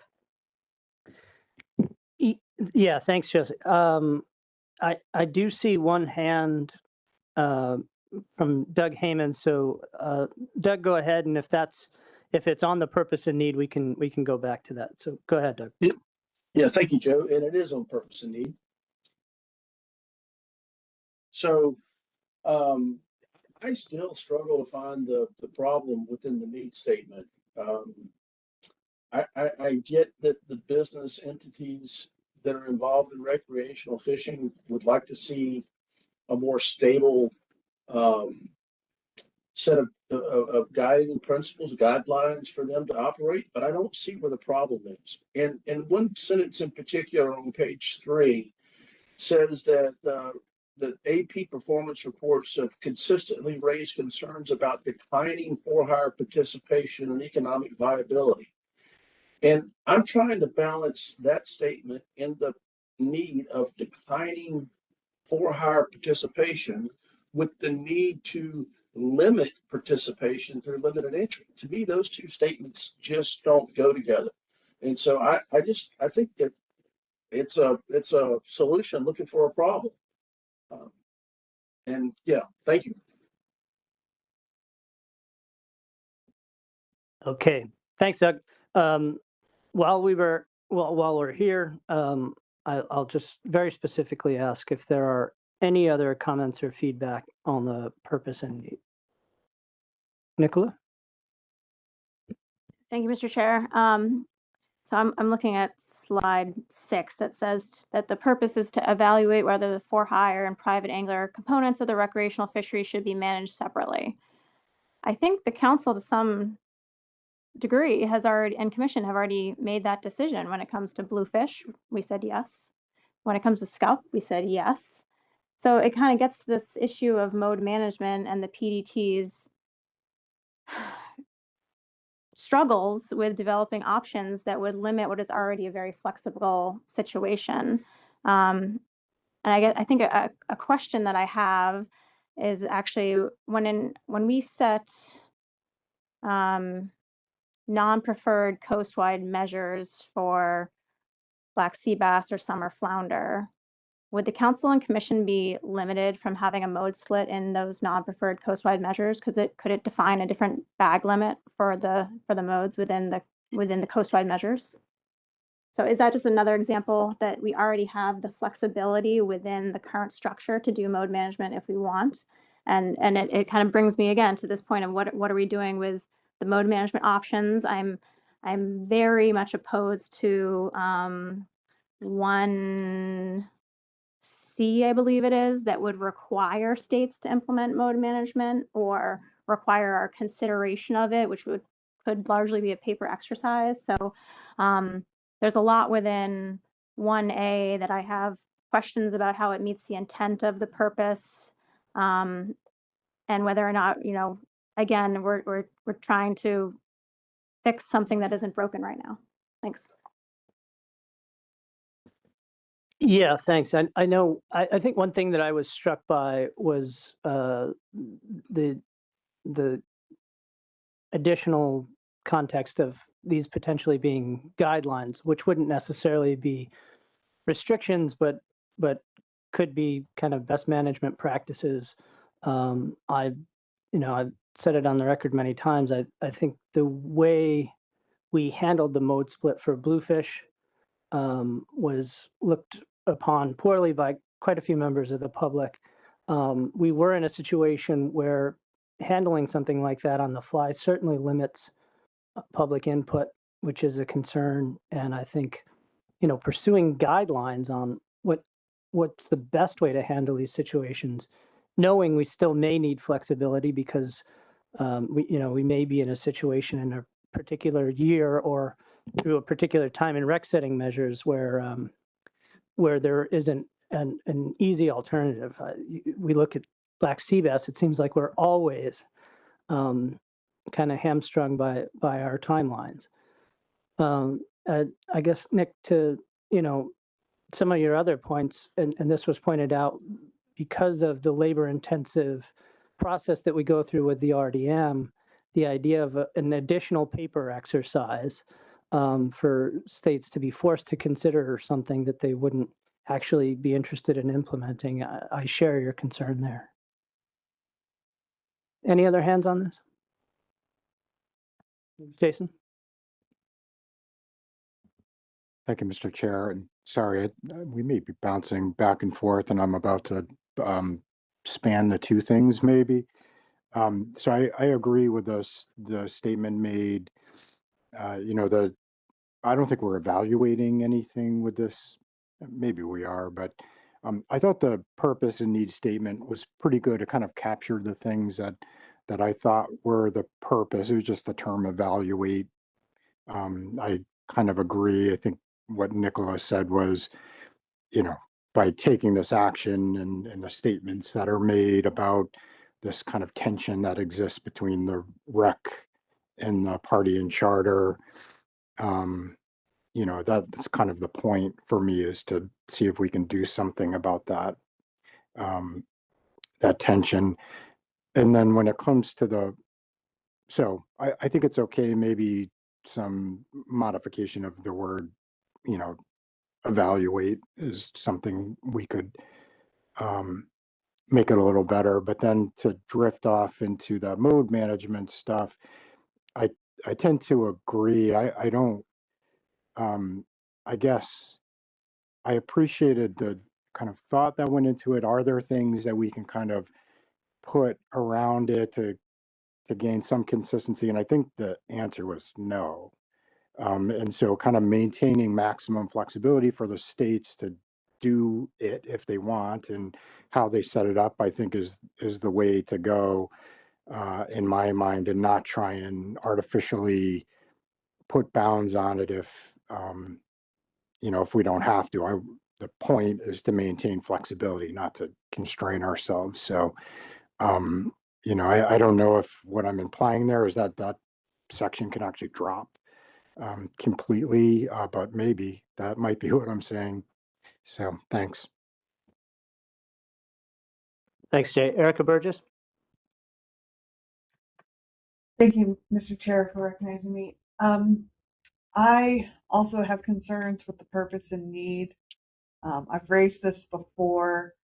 I share the concern that the purpose sounds a little more like a white paper option, like we're going to explore this idea, and that's not the purpose for implementing a fishery management plan amendment. You don't implement amendments to explore ideas.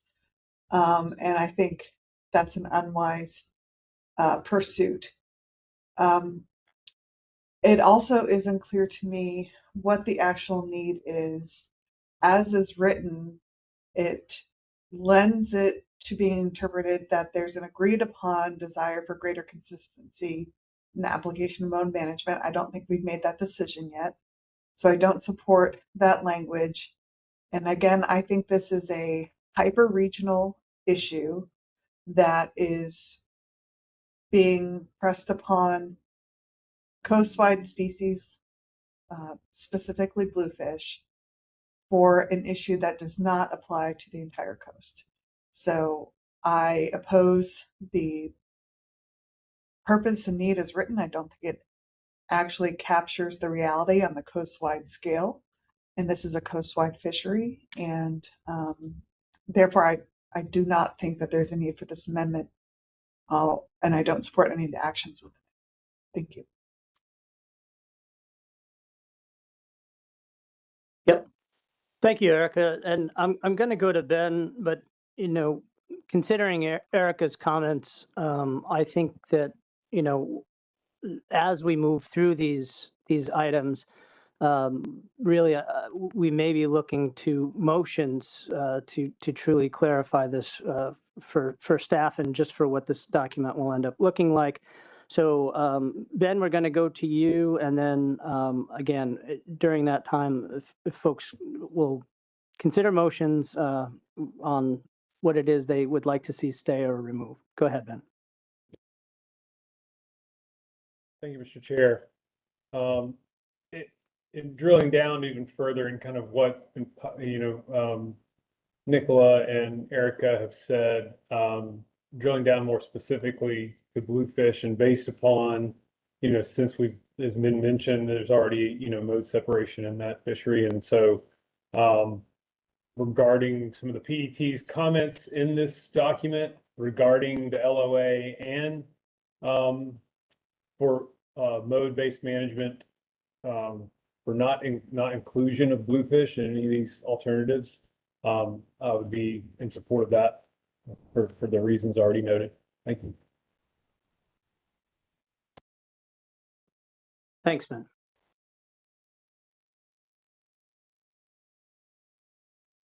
Other hands?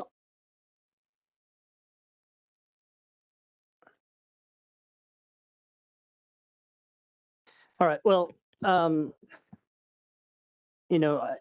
think it sounds like that either we're looking to tackle the draft statement of the problem and needs, or we're talking about removing bluefish.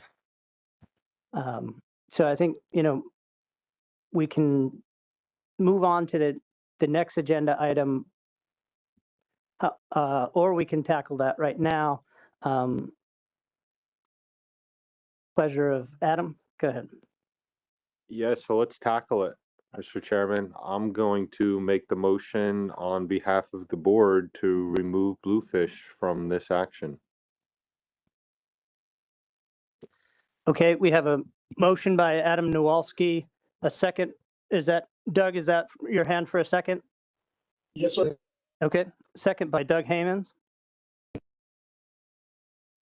And we'll get that up with a, okay, that's on behalf of the board. I look to the council. Is there interest in this, someone making this motion on behalf of the Mid-Atlantic Council? I see Paul Reese. Is there a second? Greg Hewitt?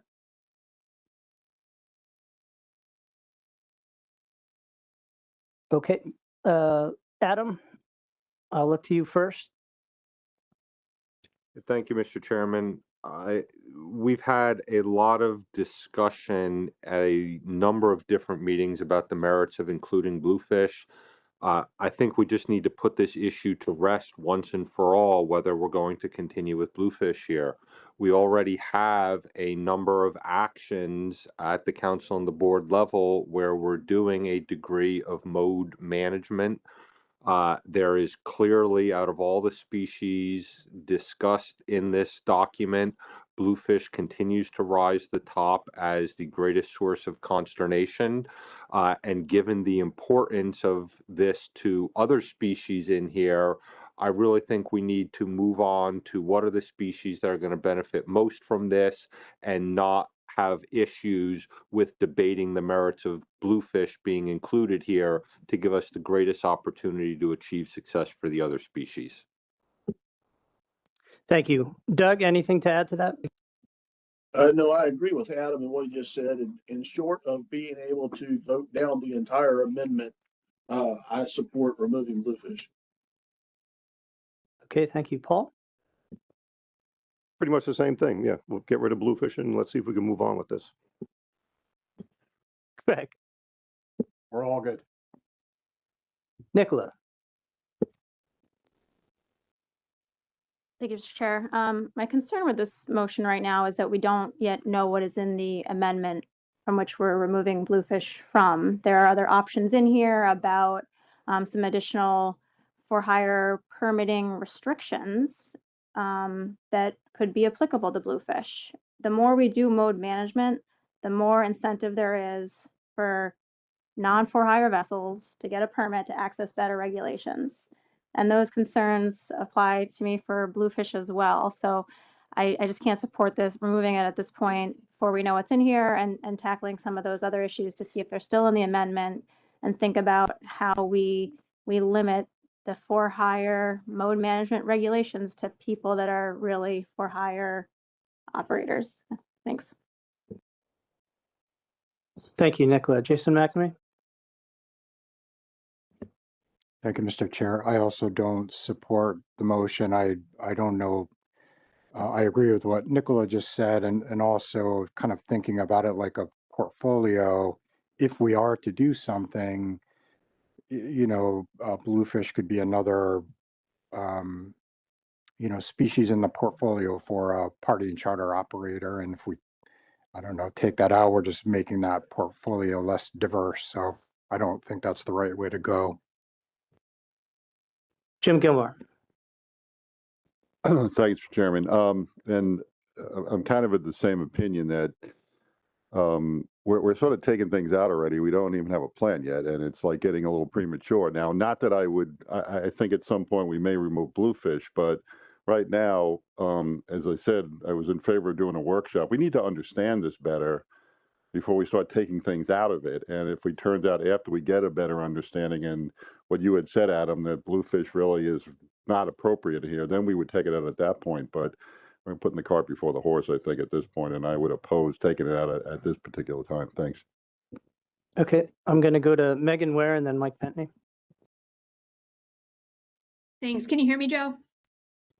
Yeah, you sound good, Megan. Thanks. I am going to support this motion. I think I've admittedly been in and out of this conversation, but the document is really dense right now. There's a lot going on. I think we need to simplify, and I personally don't think bluefish is the catalyst for why we are here today. I'll also speak as a state that's only on bluefish. The idea of for-hire limited entry state permits or for-hire reporting is very daunting when you're only impacted by one of these species. And at least in Maine, there's not a lot of support for mode management. So I think this focuses the Mid-Atlantic Council on what is the catalyst for why we're here today. Okay, thanks. Mike Pentney.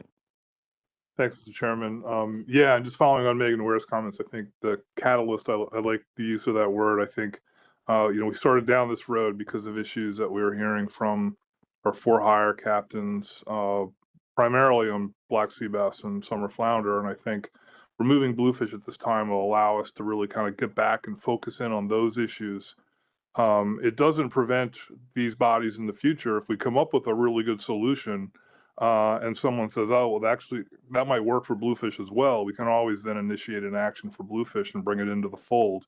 But I think in order to regain some focus on the true issues that are prompting us to look at these issues, I think removing bluefish at this time will allow us to do that. Thanks. Thanks, Mike. Other hands? Okay, not seeing any. We have a motion before us. So I am going to go to the public, and please, in the interest of time, if you can make your comments brief. I see one hand so far. Vic, why don't you come up, please?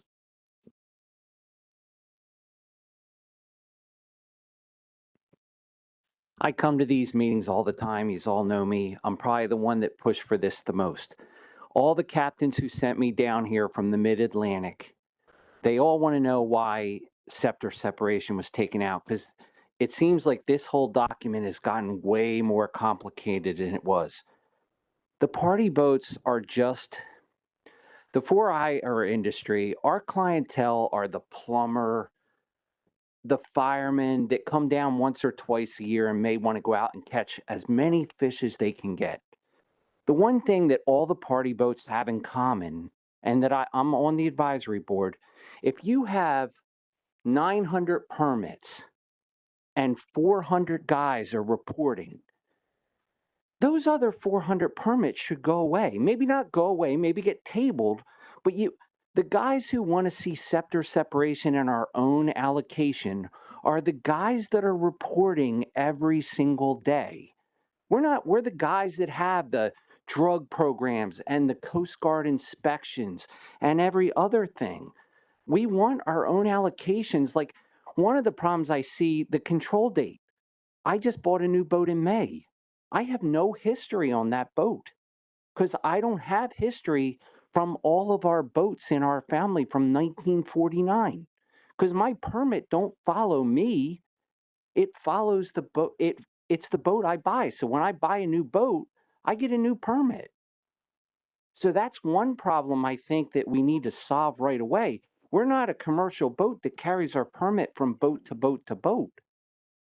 So I don't see how a control date can work, because if it does, I'm already out of business because I missed the control date because I just bought a new boat. I mean, we just want our own allocation so that if we run over our allocation, then guess what? We pay it back, no one else. I understand we don't want to hurt the recreational sector, but the problem we have is reporting. All party boats report. We can't deal with the recreational guy that doesn't report. And we can't deal with, we have a lot of boats in our area that run charters that are illegal. We're not worried about them. Vic, I appreciate that, and I don't want to cut you off. I just want to say that we are going to be handling these item by item. So I know. Right now we have a motion on whether or not Bluefish should stay in, and that's what I'm looking for a comment. I think Bluefish is part of this. It's part of sector separation, so it should stay in there. Thank you. We've already dealt with it. We'll allow additional time for other comments too. Thank you. Go ahead, Rick.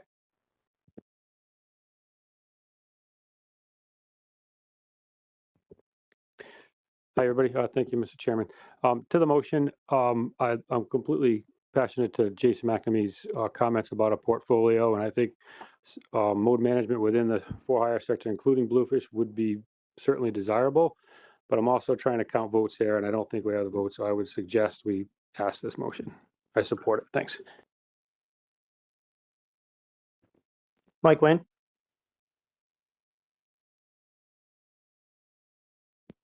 Thank you, Mr. Chairman. Mike Wayne with American Sport Fishing Association. I was going to try not to comment, but now I don't really know what we're doing. We have mode management for Bluefish in that fishery. I'm assuming if this passes, that doesn't mean that the mode management goes away for the Bluefish fishery. So why are we taking it out? It doesn't make any sense to me.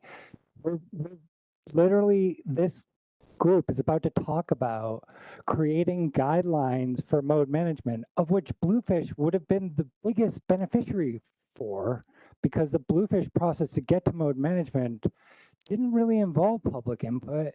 And now there's a motion to remove it. It just, I have no idea where we're going with this. It's just confusing at this point. I hope you guys can figure out how to make some sense of this so that the stakeholders can understand what we're really trying to do here.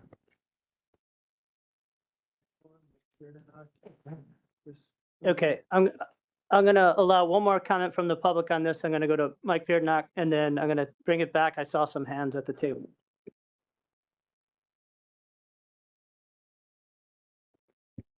Mike Beardenach, president of Stillwagon Bank Charter Boat Association. And, this whole process has evolved, and a lot of changes and a lot of surprises today. I think in the interest of trying to minimize the complexity of it, and let's just dumb this down and make it simple, that let's go with this, let's remove it and then move forward. Thank you. Okay, thank you. I'm going to stay at the table now. I'll go to Chris Bat-Savage and then Nicola. Yeah, thanks, Mr. Chair. Share some of the same confusion Mike Wayne has, and as where I struggle with this motion, to move things along and simplify the action. It makes sense to remove Bluefish, but we do mode management for Bluefish already. And if we take this out, we're still doing mode management for bluefish. Then begs the question, why, I mean, should we even be considering mode management in this action without separate allocations? Maybe that's the question we should be asking ourselves first, and then maybe address the the permitting things and see what stays there. So I don't know if I could support this motion at this point. I just don't know if this is the right motion we should be talking about at this moment as we try to whittle down this action into a more manageable document. Thanks. Okay, thanks, Chris. Nicola? I was gonna suggest a motion to table this until the council and commission vote on what is in the amendment. All right, I would move to table until the council and commission vote on what is in the amendment. Thanks, Nicola. I see. First, Dave, were you? Okay. So on behalf of the board, Dave Sikorsky will be the second for that. Council, Jim Gilmore and Chris Bat-Savage. Okay. Well, I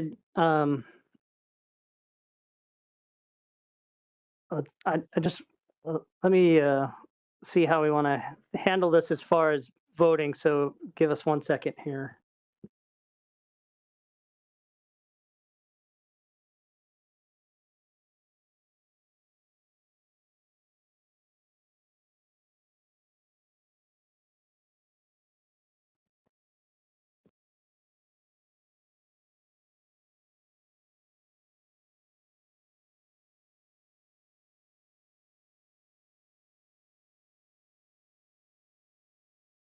No discussion. So we're going to go to the board first because this is a motion to table. There's no need for discussion. So we're going to caucus for 1 minute, 1 minute. Can I make a point of order question? Yeah. What is the definition here of what is in the amendment and how that pertains to our business? Does that mean today? Does that mean a future meeting? How does leadership define what is in the amendment for when we would return to this? Very fair question. My assumption was that this would come back at the end of our discussions today. I do see Nicola nodding and the seconders. So yeah, Adam, we will take this up today. And now we'll begin our caucus time now.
Okay, bring it back to the table. Looking for a vote on the board motion to table until the council and commission vote on what will be in the final amendment. Should we do a roll call, Tony? What do you? Okay, so Tony, Tony's asking that the board members present on behalf of their delegation raise their hand first in the affirmative. And then if you're online representing that jurisdiction, please raise your hand.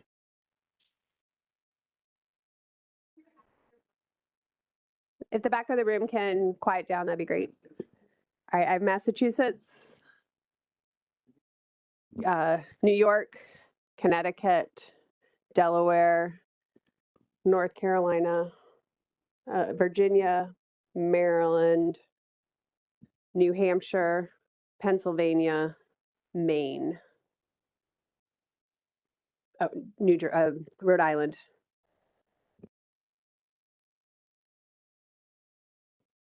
Any opposed? Hold on, I also had Potomac. Ron, are you voting for or against? Against. Against. Okay, I'll hold off on you then. Sorry. I'm sorry. Right, so we're looking for states and or jurisdictions that are opposed. Hands up.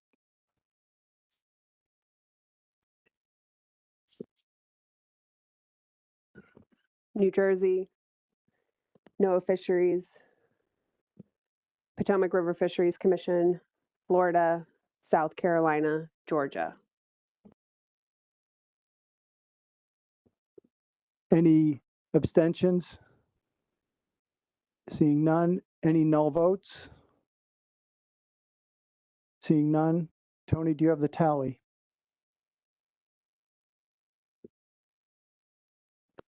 Uh, 11 in favor, 6 opposed, no abstentions, no nulls. Thank you. Okay, the same motion as before the council. Move to table until we vote on what is in the amendment.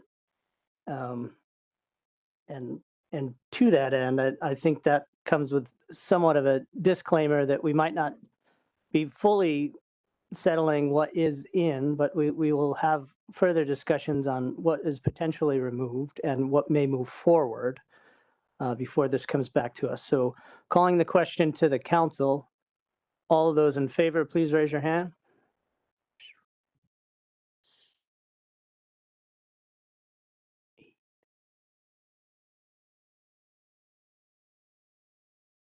Okay, I have 14. Opposed? Thank you. Kylie, Can you clarify the count? We had a couple webinar hands, so kind of 3 yeses on the webinar, and I didn't hear the no votes. I had two no's. So 17-2.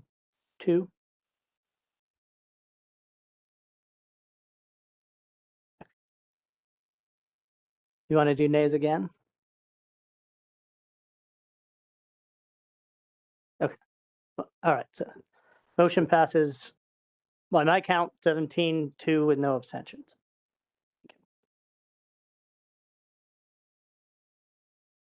Okay. So with that, we'll pass it back to staff for the next item.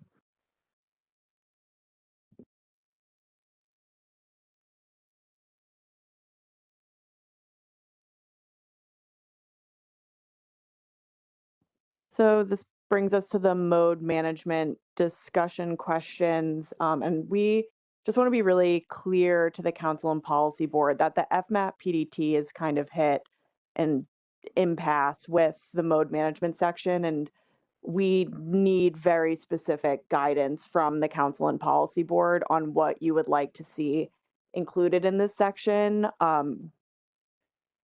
The options that, we have as of right now cannot be further developed without that specific feedback. Adam. Okay, so let's get you some feedback. feedback option number one is that I am highly supportive of a workshop option moving forward. If the FMAT PDT has reached an impasse at further developing this, to me, that says even with answers to all of these questions today, that may not give the FMAT PDT enough information to go ahead and bring us forward additional alternatives in the future. Specifically, we had a question a few minutes ago about how do we do management without allocation? So one potential way that I would like to see this workshop explicitly look at is to come up with a set of regional regulations for the for-hire sector for whatever species that we do decide to move forward with in this document that are deemed viable for the for-hire sector in order to continue with their operational needs, that are deemed acceptable in the scope of what is similar to the amount of fish proportionally that they have taken in the past. I think Anna makes a very good point that the limitation potentially on the for-hire sector, while the non-for-hire sector could continue to change in size, potentially grow, could change that. But I think if we were able to come up with a set of measures that we're going to use as a baseline set of measures that we're going to keep for the for-hire sector on a regional basis, do some work conservation equivalency to see what that equates to in pounds of harvest at present, pounds of catch moving forward, and then go ahead and say whatever's left over from the RHL and ACL in future years, that's what we're going to go ahead and utilize for setting recreational measures outside of the for-hire sector. I think that this concept could also be extended to the shore mode as well.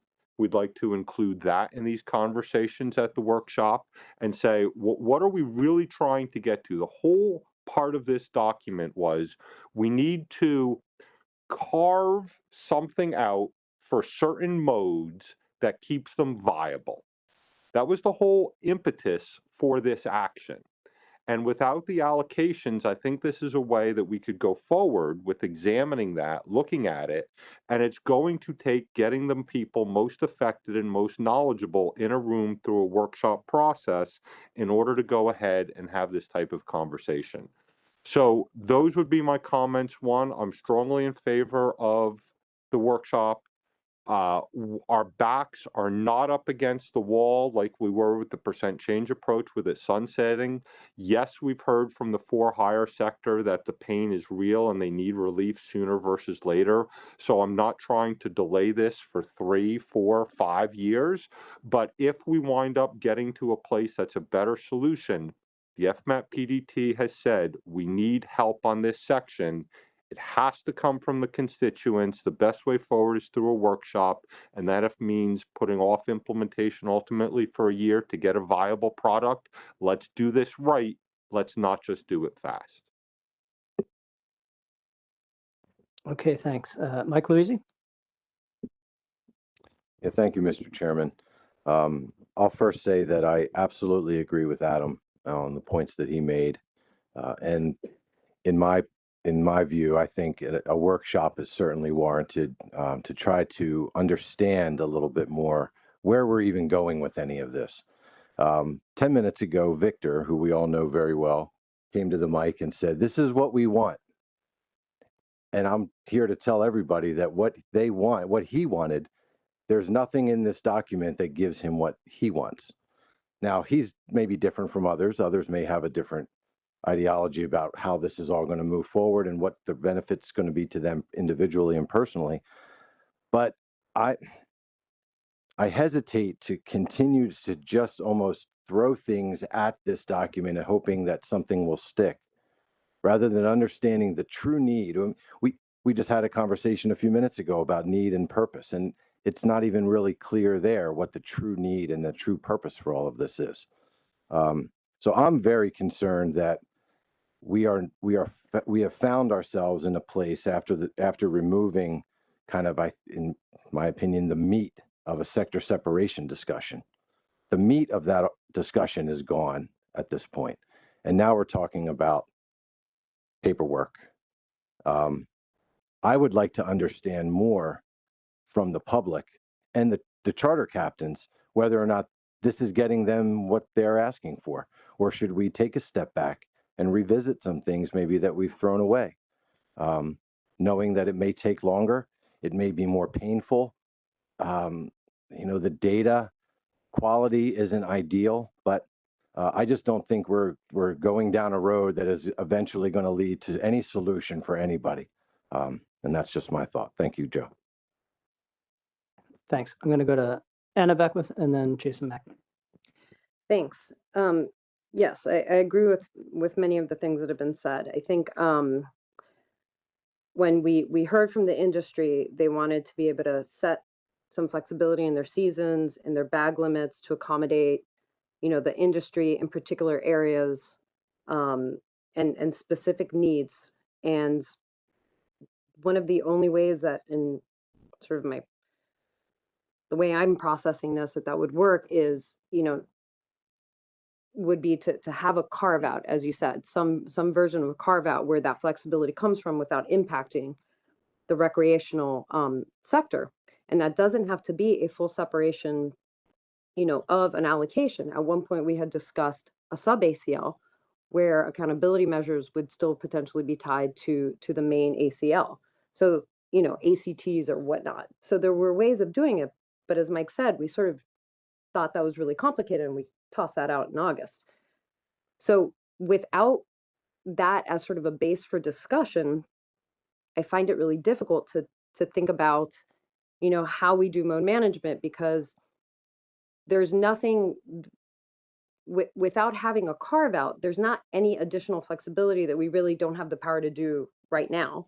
But if we remove latent permits as part of this, then again, we're going to start elbowing out the charter industry, and that percentage of the pie is going to keep getting smaller and smaller for the charter industry. So the hope was that you could look at a carve out, you could reduce latent effort, and then that carve out that was left would be available to add additional flexibility, either by setting seasons or more flexible bag limits for the industry, then allowing them to be more successful. That was the vision that I understood that the charter industry was asking for. We are not in any way achieving that by having taken out any potential discussions on a carve out or allocation. So I think a workshop would be excellent. I think Adam's hope of getting sort of a set of measures is probably overzealous because the reality is that this amendment wasn't necessarily intended to set measures for each of these species. It was intended to set the method to be able to set measures, right? So we were going to discuss mode management and how to create mode management in sort of an organized fashion in order to allow this additional flexibility. I don't know that the intent at the end of this amendment would have been, the exact measures that each region or each state were going to do. I think for me, it was more like, this is the path on how we're going to do this in here's the box. This is how we're going to open the box. So I also think that is part of the gray area that we haven't cleared up yet is what is the end result of this amendment? Is it the set of final measures, or is it the methodology to create those measures? Thank you. Okay, I'm going to go to Jason Mackman. Thank you, Mr. Chair. I'll kind of add my voice to the chorus here. I agree with everything I've heard from folks so far. I really support a workshop to kind of dig back through this. I asked that question about the allocation piece earlier and was like quite disappointed in the answer that I got, because I think it's kind of a critical, important piece to all of this. And I agree with what folks are saying, where I think we're just kind of like, picking around at the edges with what's left here.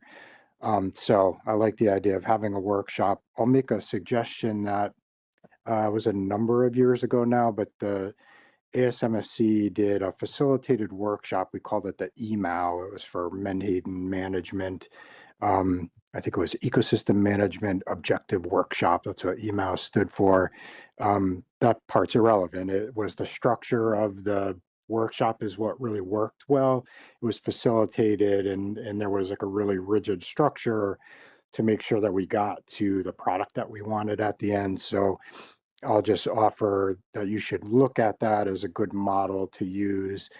And then another thing I wanted to reference is the state of Rhode Island, and also a number of years, I'm saying that a lot these days, but a number of years ago ran a pilot, recreational sector pilot, and there is actually a report on that that I can offer, and that could be something that gets looked at the workshop where we actually tested out, you know, a standalone, what if you gave a recreational group of charter boats, a group of charter boats an allocation, how would they manage that? And so we have some data to look at there that might be valuable for the workshop. So I'm feeling very pessimistic about the trajectory that this amendment is going down, and I feel like a workshop could really reset it at this point. So I'm very supportive of that. And then just getting to the actual explicit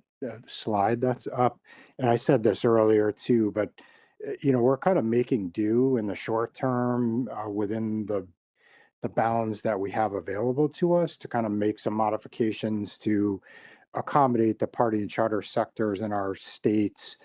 And it didn't seem like there was a lot of ability to kind of find, you know, high level parameters that you could put around that. So I don't know if that will happen at the workshop either, but in the end, this, I think we have this.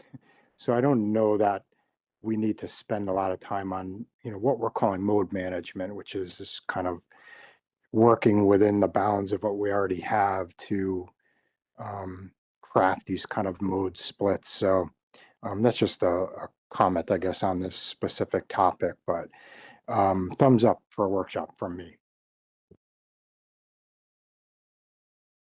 Go ahead. Dan?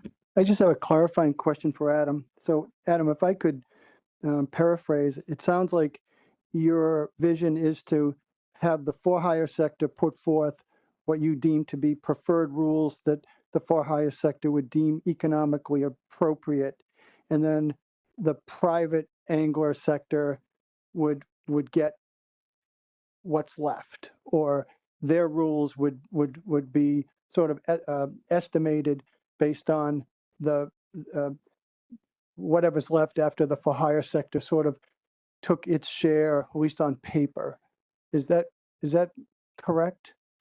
And by the way, I do support the idea of a workshop.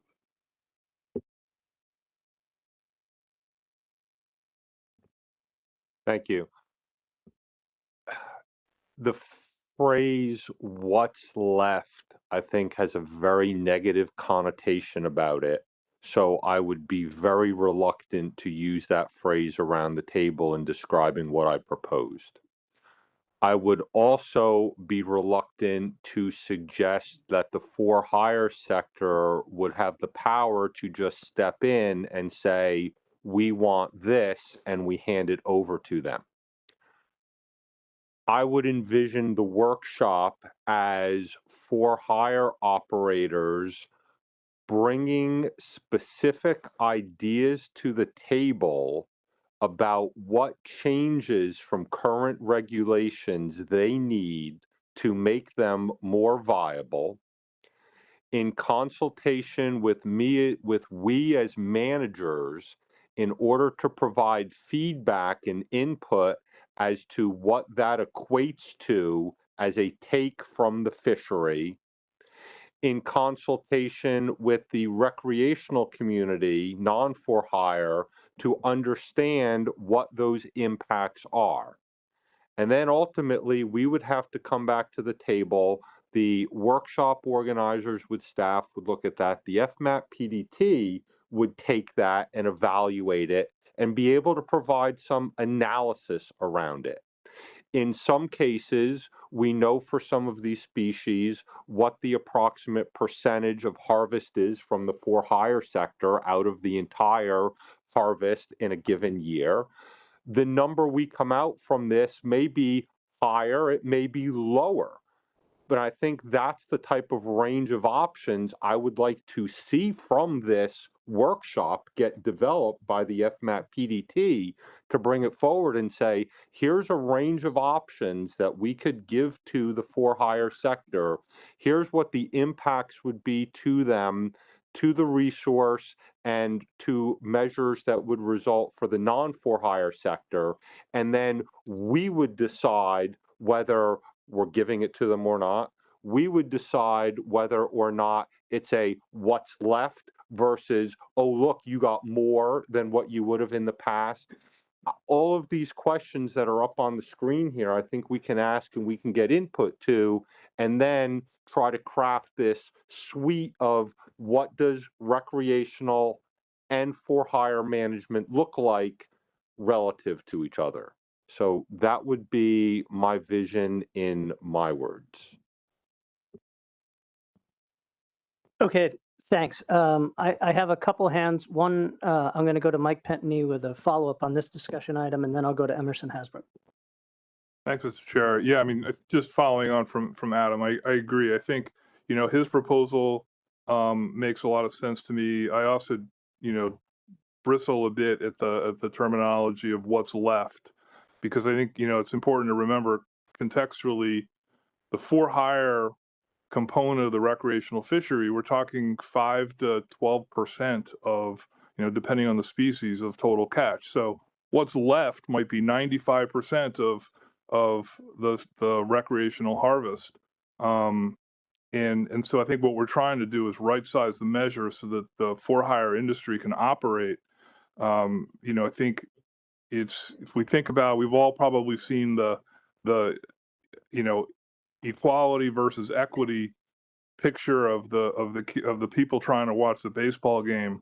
And equity, equality is everybody gets the same size box to stand on, and some people still can't see the game. And equity is you set the box depending on the size of the person. I think that's what we're trying to do here, is figure out an equitable solution so that the for-hire industry can continue to serve the public and provide fishing opportunities for those that don't otherwise have access. Thanks. Thanks, Mike.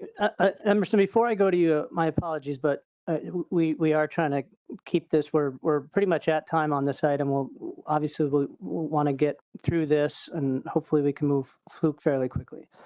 The notion of a workshop, which has been only supported from what I heard, has come more outside of just this particular item, and I think needs to be considered further than just this item. So what I would recommend is let's focus comments on these individual, as we take these point by point with staff, on the notion of, is there anything we want removed first and foremost? And if so, that would probably come with a motion.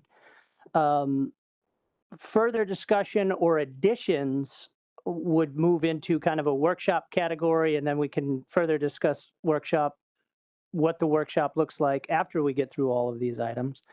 And then I guess just, any comments of support per item are acceptable too. But I think we should focus on what we want removed. If we want further discussion, we would kick it to the notion of it may get included in a workshop, and then we could have a further discussion on what the workshop looks like at the end as we move through. But with all that said, Emerson, go ahead. Yeah, thank you, Mr. Chairman. So I was just actually trying to move this discussion along. I didn't want to delay it. So what I was going to say is, I've just heard a lot of support for a workshop, which I also support. And I didn't know if you, as well as the board chair, wanted a motion to the effect of a workshop, to move this forward. to conduct a workshop for the for-hire sector to formalize suggestions and develop a range of options to inform this document. But if you don't want that at this time, then I'll just hold off on making that motion.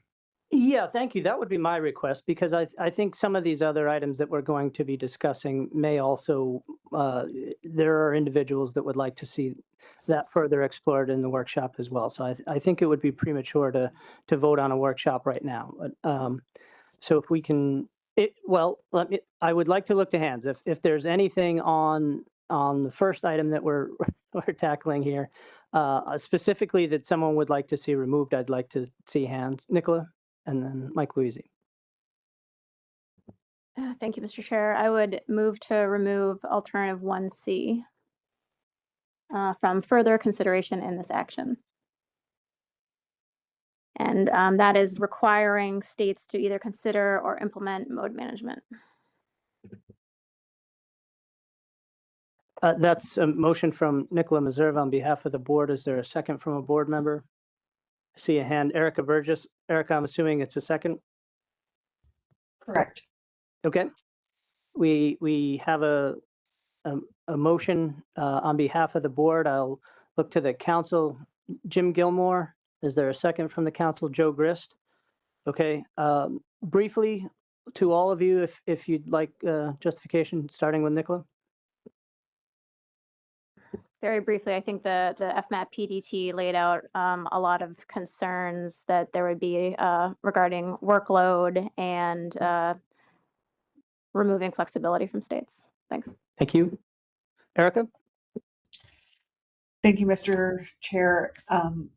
I do not want to take away the ability of a state to choose not to participate in separate regulations for different modes of recreational fishery, and therefore I'd like to remove this item from consideration.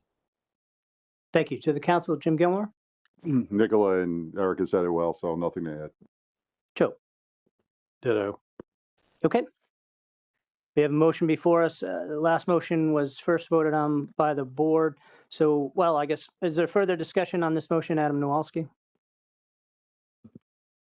I'd like to hear what the service's perspective on how this would play out, given that up and down the coast, when you have a under conservation equivalency, when you have a set of measures that they are then held in place for where you return to port, even if you're catching those fish in federal waters. So if we went forward with some scenario of setting different for-hire measures as the previous discussion played out, would that just need to be another element of the workshop to incorporate what happens when certain states don't participate, or how would that interplay of state and federal waters then take place, I think would be my specific question to the service.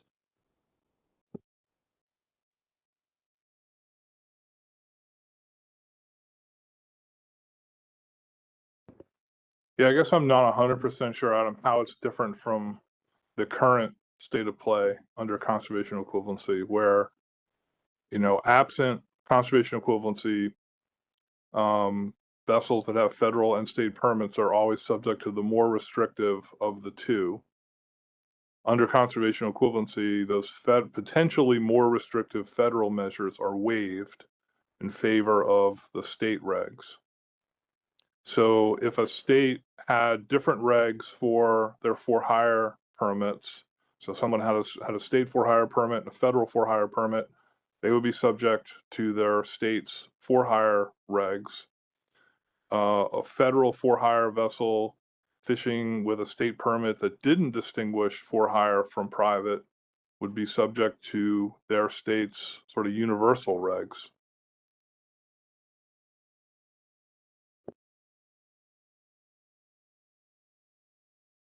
Okay. Further discussion? Okay, before we vote, I'll quickly go to the public mic and then Vic, and if you can limit your comments please try and keep it under 2. Thank you, Mike Piernock, Stellwagen Bank Charter Board Association. This was one of the main reasons why I came here today on behalf of our for-hire operators, is that we looked at whether, whether it's sector or mode management, a leather authorization was a mechanism for that to then implement bag limits that are different. And that if in Massachusetts, for example, I'll be specific to black sea bass, this is one of the reasons why we're here today. I'm here today on behalf of the people I represent, is that there's no for-hire bag limit for black sea bass, and it's strangling us. And we need a mechanism. The LOA could be a mechanism to do that. And then if you were a state permitted vessel and you wanted to opt for the program, you get that LOA and you're in, and then you'd be subject to EVTRs and reporting and so on. So I just want to keep that in mind, that hopefully it's not removed altogether and that it still can be used specific to a species. But I'll leave it at that. Thank you. Thanks, Mike. Vic?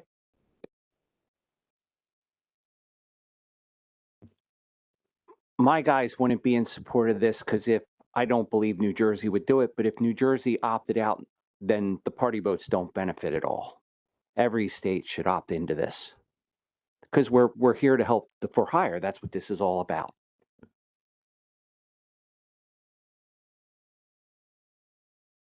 Okay, thanks. So back to the table. If there's no further discussion, I don't see any hands. I was going to say earlier that the last vote went to the board first, so I will look to the council. All those in favor of the motion, please raise your hand.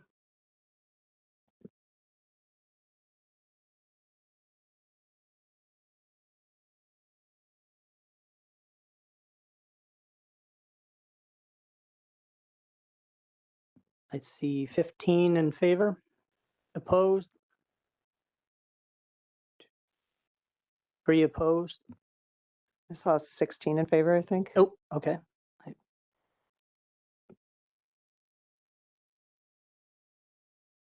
Okay, I did see it. Yeah, I did see a late hand there. Okay.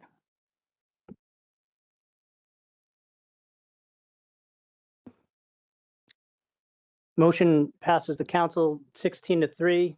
Sorry, assuming no abstentions. To the board, Dan?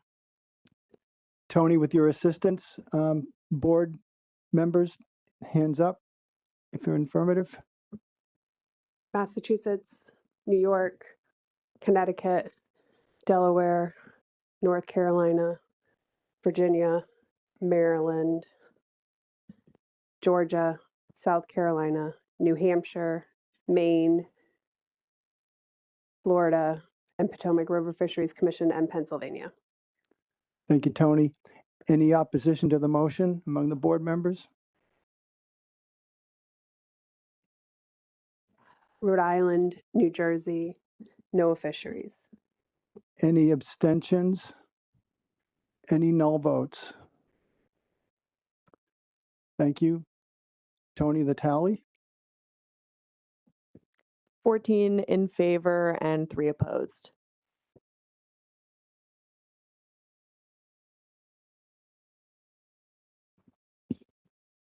Okay. Any other motions on this first item? All right.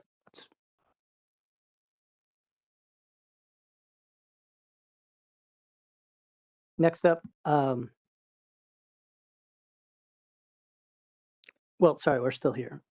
I don't see any hands, so I guess if we want to move to the next item, here we go.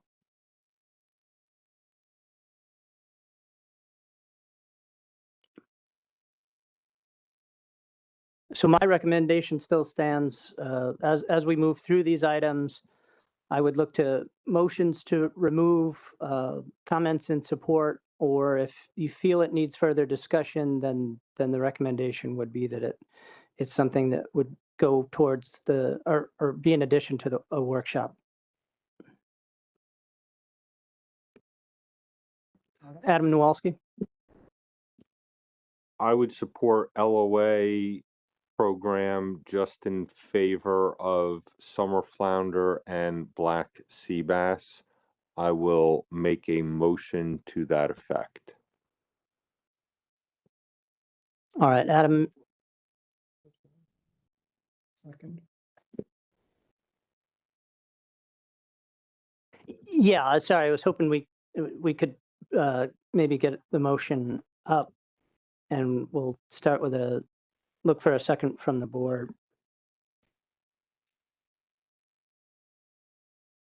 Adam, you okay with that wording? I would change it to move to develop LOA options for summer flounder. I don't think we're actually moving forward with the program, so let's go with options for now. Thank you. A second from the board. Megan, is that a second? Yes. Okay, second from Megan Ware. Looking to the council. Anyone interested? Greg Hewitt making the motion for the council. Is there a second?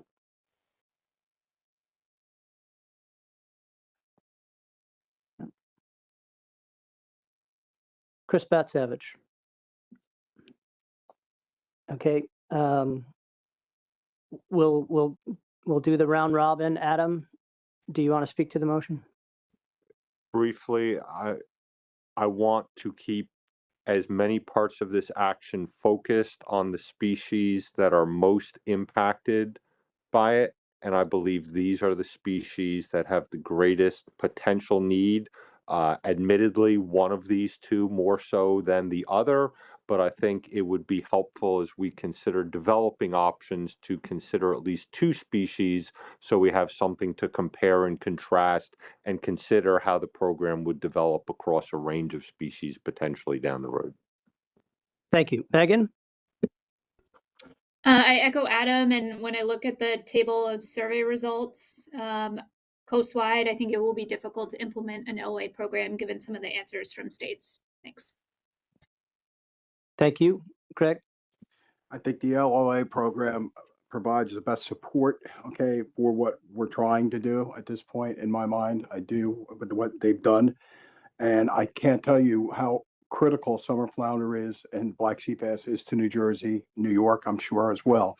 So I feel, and the other states surrounding us, that I think this is the way to go with it and to keep it, moving forward. Thank you, Greg. Chris?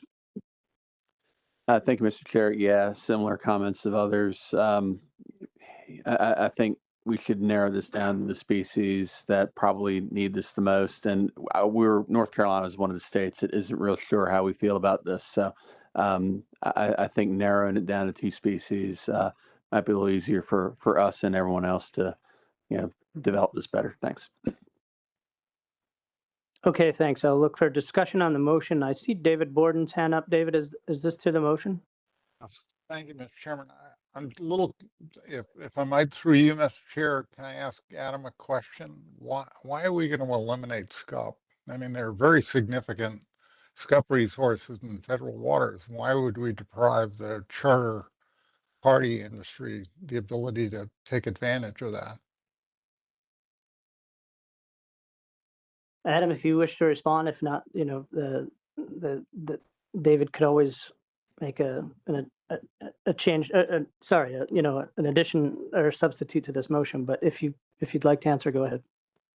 At present, I believe that these are the two species that rise to the top of a need for consideration here.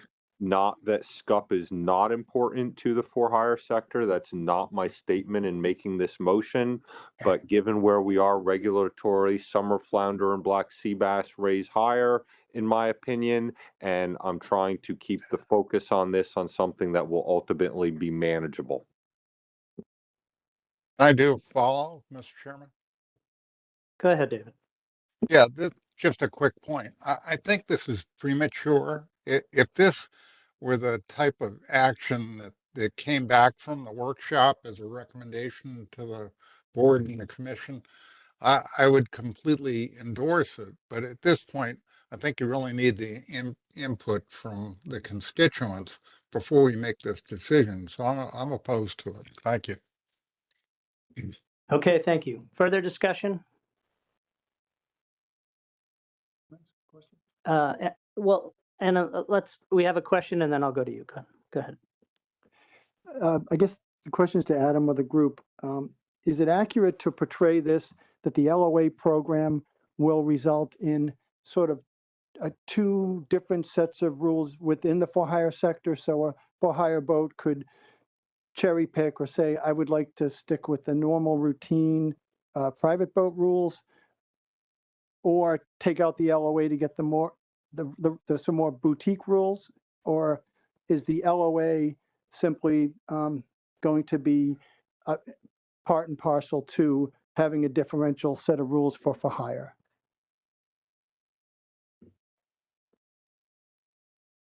Again, Adam, if you want to give your interpretation, this is a motion that is now the property of the board and the council, and the motion is to develop options. So I don't know if you want to leave it at that or if you would like to respond, but and then I'll go to Well, Mike. let me first off express my appreciation to you, Mr. Chairman, for keep giving me a way off the hook here. It's greatly appreciated.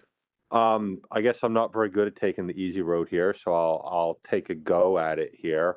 I don't know at this time what the intersection of a potential LOA program and potential mode management options are. I don't know what they are. I don't know if cherry pick is going to be the right term, because what options that are presented by an LOA option versus what options might be presented via mode management may be cherries to one operator, may be rotten apples to another. So I think I don't think so. To answer your question directly, I don't think it's a function of cherry picking at this time. Could it become that down the road? Yes. But the goal right now is to just keep our options open, developing ways forward to meet the purpose and needs of the document and helping the for-hire sector here. So this is what I perceive as the best way forward right now. Thank you. Yeah.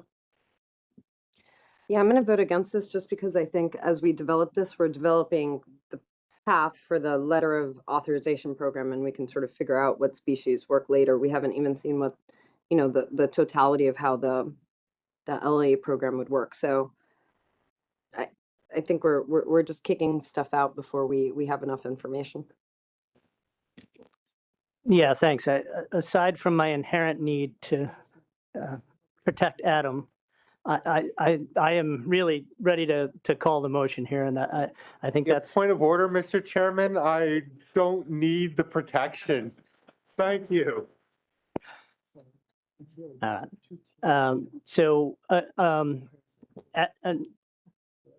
I'll look to you. The council went first on the last motion, so we'll let the board go first on this. I don't know if the board needs to caucus at all. Does anyone feel the need to caucus? Yes, Marty and Nicholas. So let's do a 1-minute caucus. That's sufficient?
Okay, folks, on behalf of the board, can we get, please, let's vote on the motion.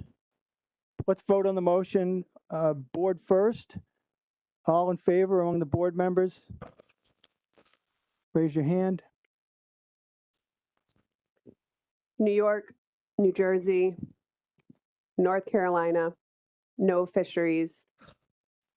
Georgia, Maine, New Hampshire, South Carolina, and I have a text from Florida that they are in favor as well. All right. All opposed? Massachusetts, Rhode Island, Connecticut, Virginia, Delaware, Maryland, Pennsylvania, Potomac River Fisheries Commission. 1 second. South Carolina was in favor, right? Okay.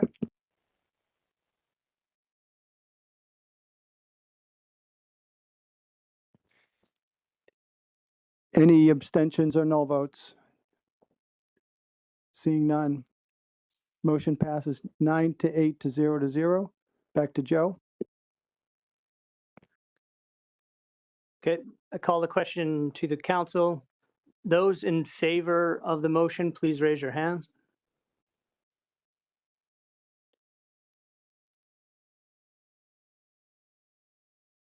I have 6 in favor.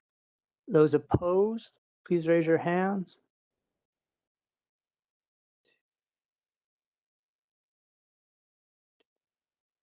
I have 12 opposed.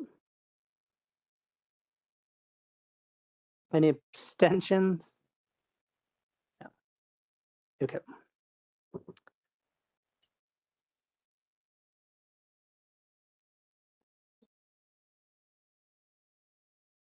Motion fails. Council, these motions need to be in lockstep.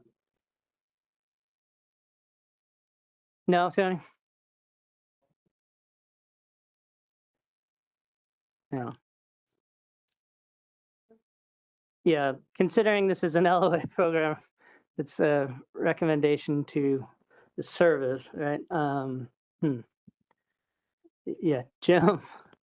There might have been an error on the commission vote. So could we have a recast of that? Because the messaging I just got was not consistent with what the vote was. So, and that may solve your dilemma.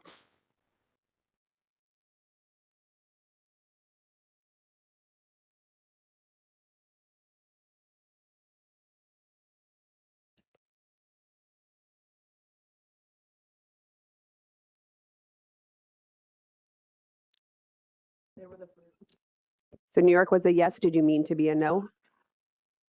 Did New York mean to be a no? Okay. A no, N-O. So we will move New York. Null. Okay. We will move New York from a yes to a null. So it's 8801. All right, so this motion fails.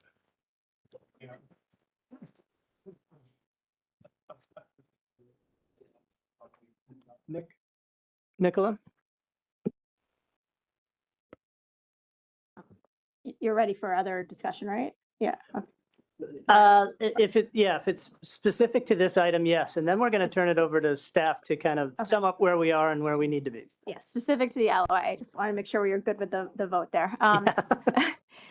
So I have a lot of concerns about the LOA program as it's been proposed, and a lot of it gets to what has been brought up about how vessels opt into the program and therefore choose between 2 sets of regulations.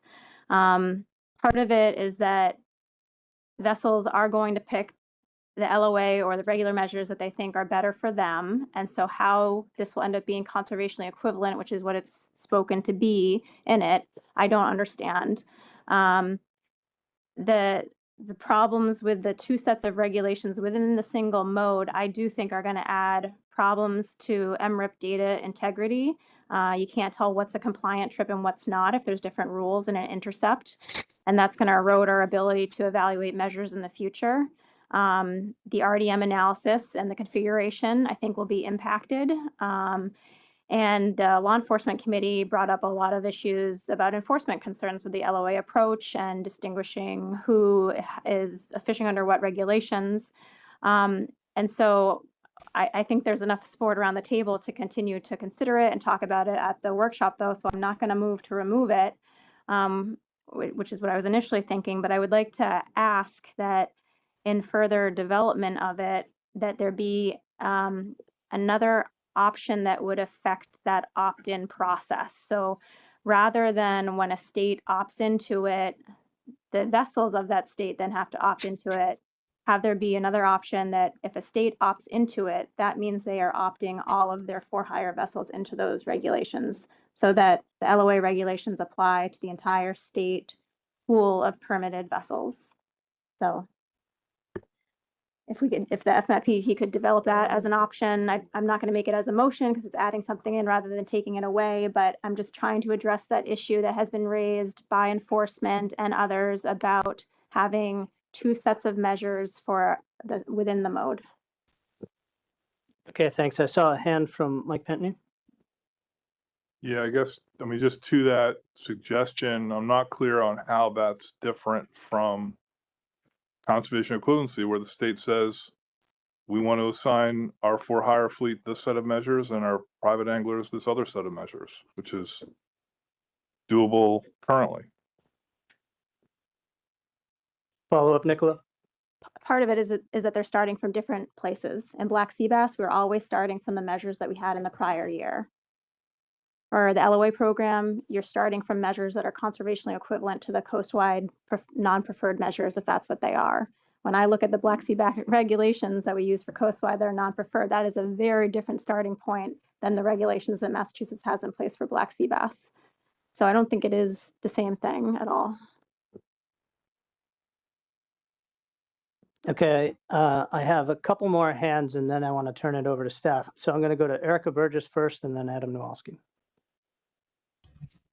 Thank you, Mr. Chair. I have lots of questions about this that make me uneasy about an LOA program. So in reading what's in the document currently, it does not specify whether NOAA Fisheries would be setting up regulations that would apply to federal waters, or if this LOA would apply to state waters. And I have great concern about NOAA Fisheries setting regulations for state waters for bluefish, especially with it coming out of the GARFO regional office, and having different regulations for federal permit holders when we don't require folks who are charter fishermen to have the federal permit in our state waters. So I think there's a lot of issues that are unclear in these options. I would like to make a motion to remove bluefish from consideration of draft alternatives for the LOA program. And I put that forward before you, Mr. Chair.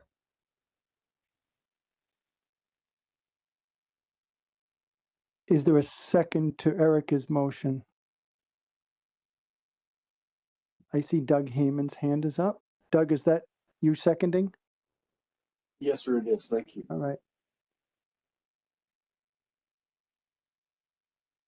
Okay, I will look to the council with a reminder that we have a tabled motion to remove bluefish altogether, but is there someone interested in making this motion on behalf of the Mid-Atlantic? Not seeing any hands.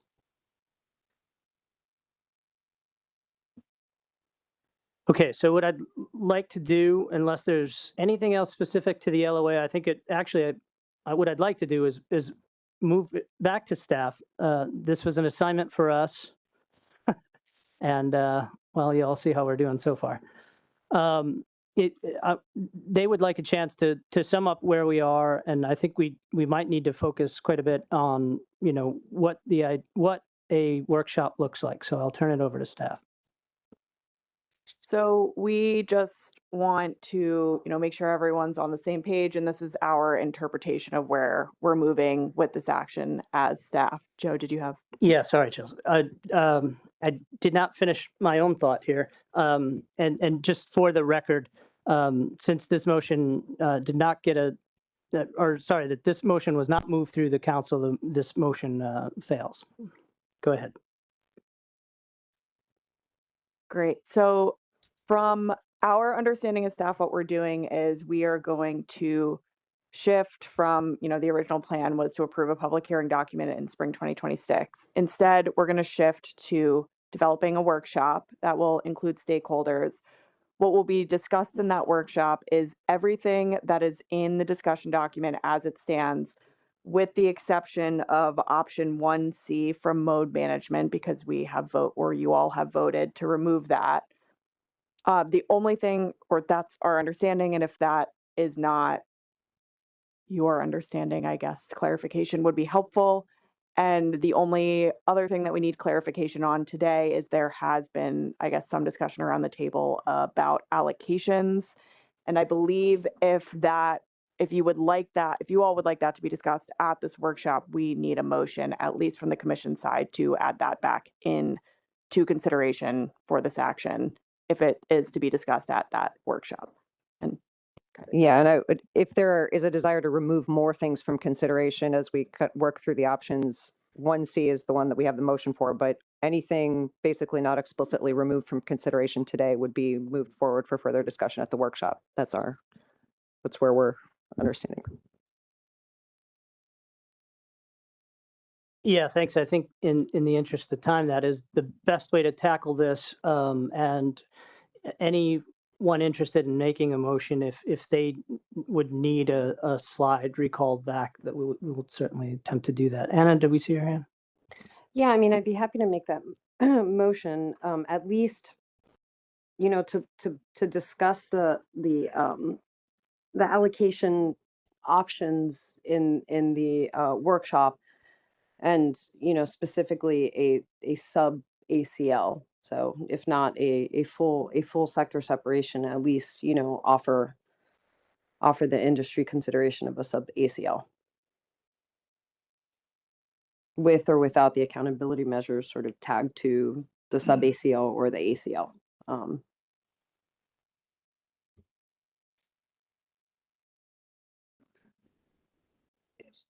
And could you just, could you repeat the wording of that so I can add that up? Yeah, just to offer the industry the opportunity to weigh in on the idea of a sub ACL for the for-hire industry. And within that discussion, it doesn't need to be formalized, but the options are always, you could tag any accountability measures to the sub ACL or to the main ACL. So just to offer the industry an opportunity to discuss that. So is that a motion? I was just trying to, okay. Does this capture what you were trying to say? Well, actually, Anna, if I would request that if that is to be part of the workshop, that the motion specifically. Yes, to be part of the workshop, discussion within the workshop. Thank you.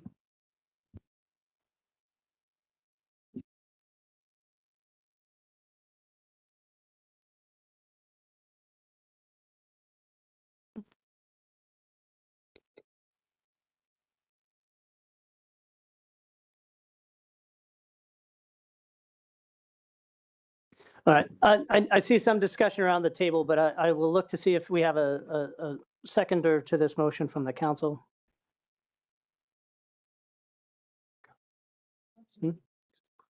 Oh, Bobby, okay. So we have a maker and a seconder on behalf of the council to include sub ACLs for the recreational sector as part of the workshop. Yeah. Who is this? Sorry, who is the second on that? Bobby Rule.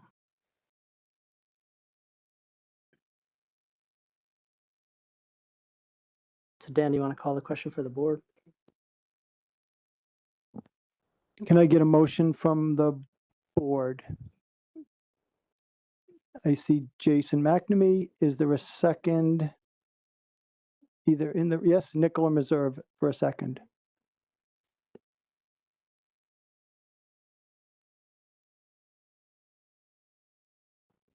Discussion?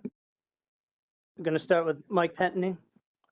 Yeah, thanks. I guess I'm really just trying to understand what we're trying to do, because in August, we voted to remove all consideration of allocations out of this amendment.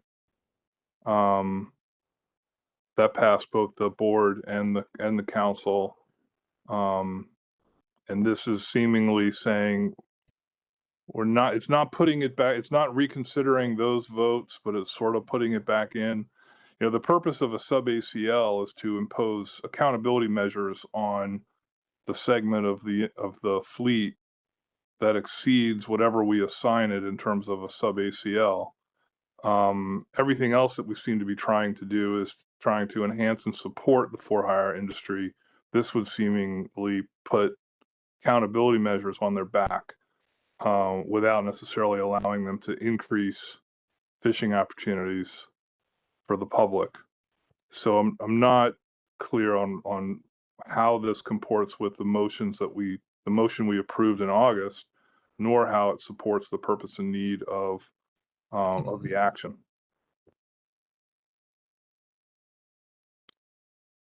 Yeah, Anna and anyone else that has part of the motion, if they'd like to respond, I'll start with Anna.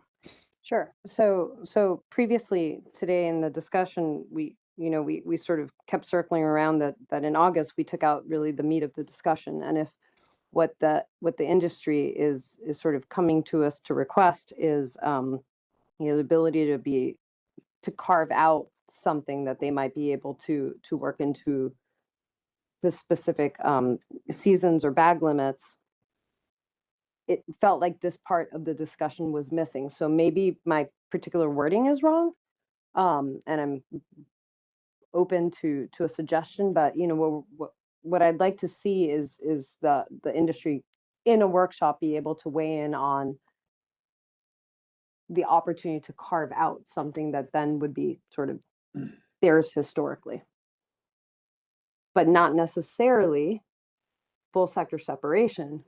We had discussed as one of the previous options that you can have everybody under the same ACL, but then you can have a sub ACL where their management measures are being tailored to that sub ACL, and they can have an accountability measure potentially to that sub ACL.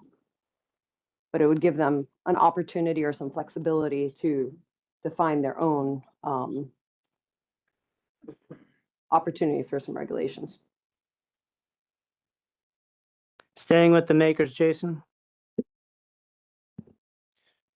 Yeah, the parliamentary procedures as to how this gets reconsidered in the document, I'll leave to others to kind of figure out.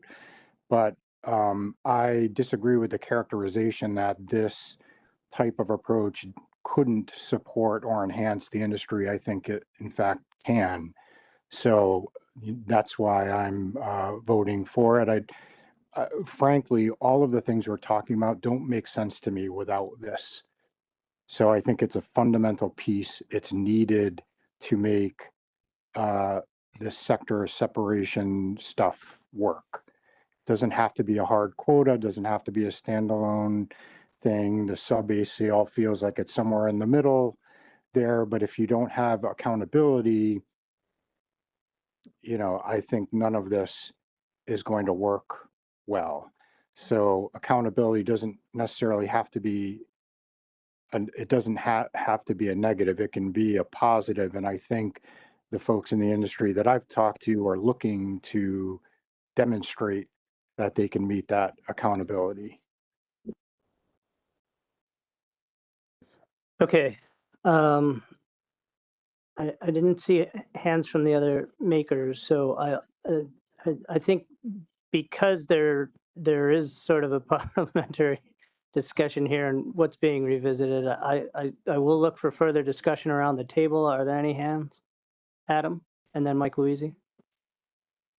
Yeah, thank you very much. I can't support this motion. The vote going back to August was substantial at both the board and the council level.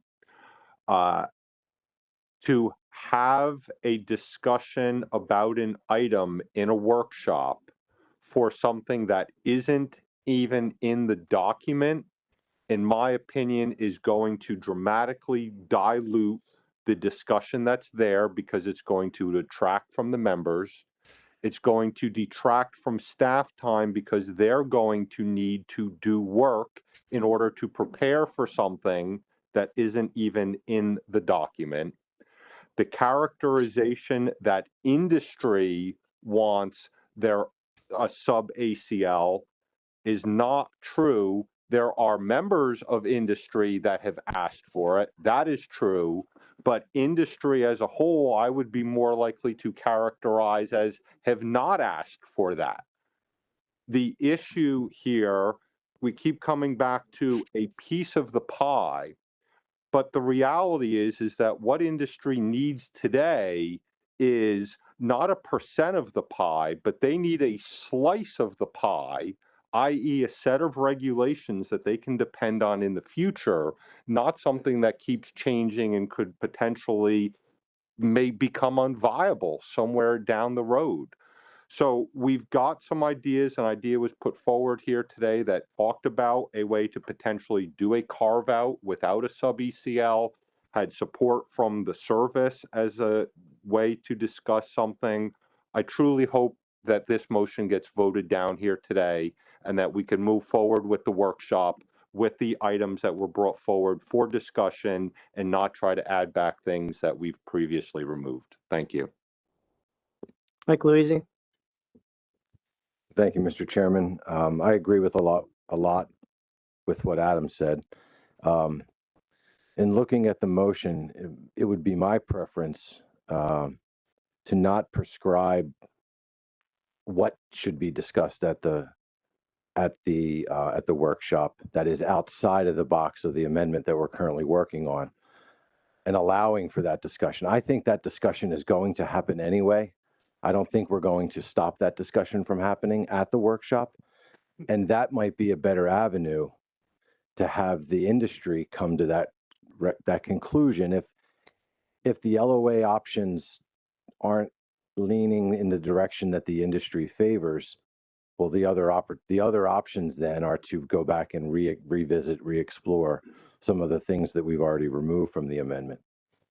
But I too, like Adam, I'm a little uncomfortable about setting up a workshop to tackle what's in front of us, which are the remaining elements of the current amendment, only to then add in things that we've already taken out to, as Adam said, dilute the discussion. If that discussion evolves and turns into a discussion about going back and revisiting ACLs and all the different letters and acronyms for all the ways that quotas can be established, that's fine. But I'd prefer letting the industry come to that conclusion on their own. Thanks. Okay, thanks, Mike. Okay, he's in the back. Okay. Just in response to what Mike Louisi just said, I mean, I think the reason staff asked for this is because, if you have a good facilitator at the meeting, they won't allow that to come up. They will call it out of bounds, so you won't get that discussion. And so that's why I think we're explicitly putting it back on the table, which is what staff is asking for. So if we don't explicitly ask for it, it might come up, but we won't see it because it will be out of bounds per the discussion that they're supposed to have. Further discussion at the table?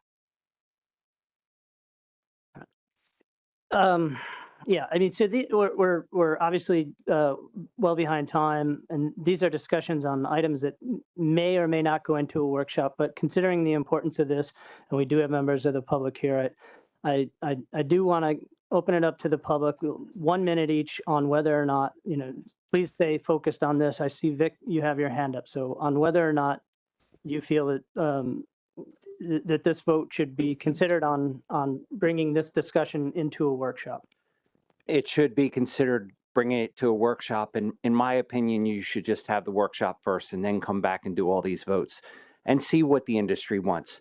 There's people in this room that are on your council that have been to workshops that we have flown to Florida about this. So there are a lot of us that want it. And you're doing all these votes, and why not see what we want? Thank you, Vic. Not seeing any other hands. I'd like to call the question. The question will be before the council first. All those in favor of the motion, please raise your hand.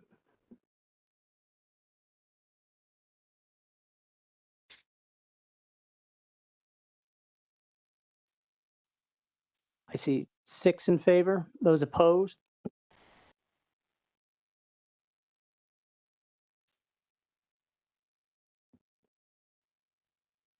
I have 12 opposed.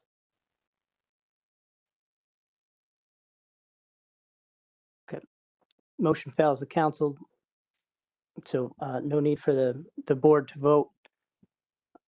I'll bring it back to staff. Is there anything else? I guess in the interest of the workshop, is there anything specific that you feel as a slide would be best to help guide us in further discussions? Is my only question to staff, I guess.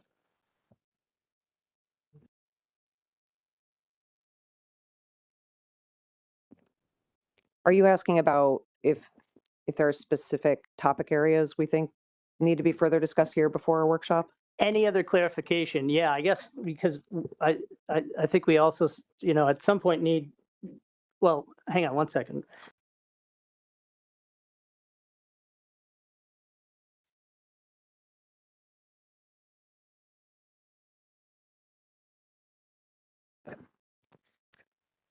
Adam?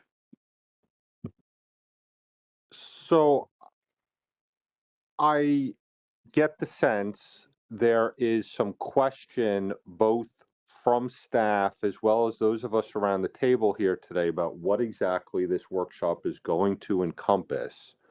Would it be possible, given the time frame that we have here, the staff could go back, put together a document that says, here's what the scope of this might look like, and then bring it back to us all and say, yes, this is what we want the workshop to look like, potentially in February, which is, I believe, a council virtual meeting already that board members could attend? Is that a way forward? Yeah, thanks, Adam. And I think, also keeping in mind what staff laid out, that as far as what's in and out, other than 1C, everything else is in, but there's still a lot of other details, obviously, to discuss, including, Jay's notion of a facilitator. I think that works for the council as having that virtual meeting be a place to discuss this, with the board's participation as well. I'd see a hand from David Borden. David, do you have a comment?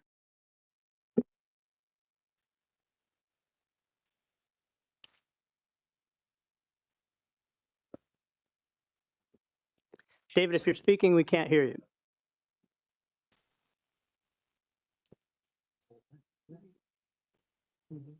Okay, that might be the ghost in the machine there.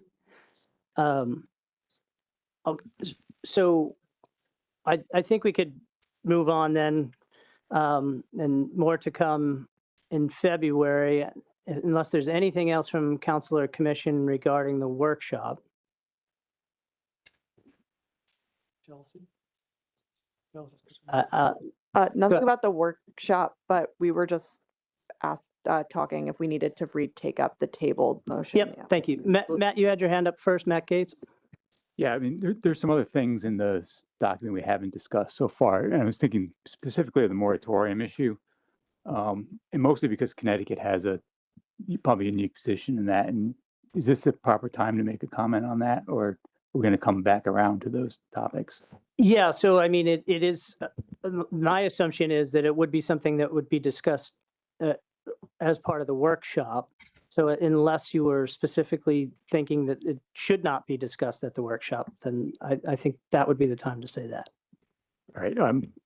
Yeah, I just would make one point that Connecticut kind of has a unique position in that a lot of our boats are not federally permitted because we don't bump up against the federal waters.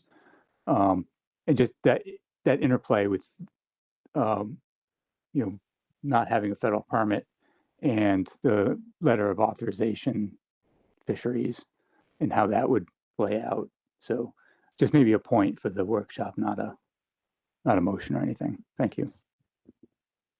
Okay, thanks, Matt.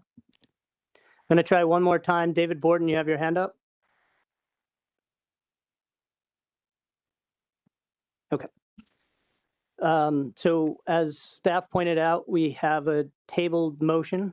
Go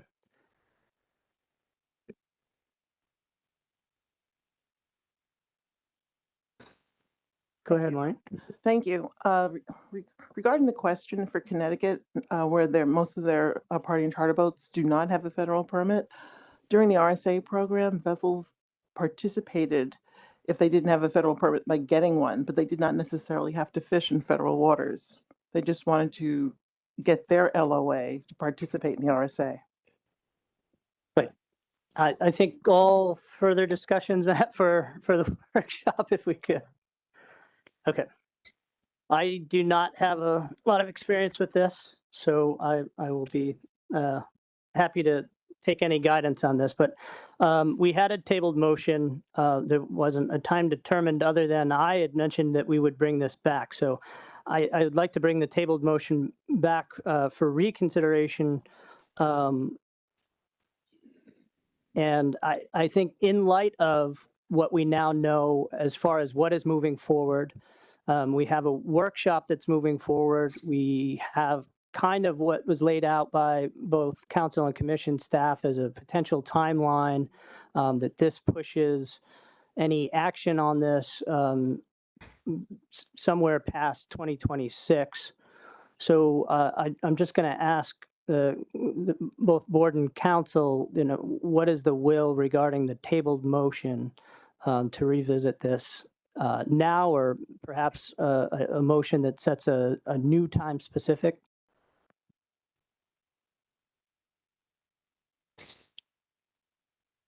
Okay, not seeing any reconsiderations for changing. How do we feel about voting on the motion?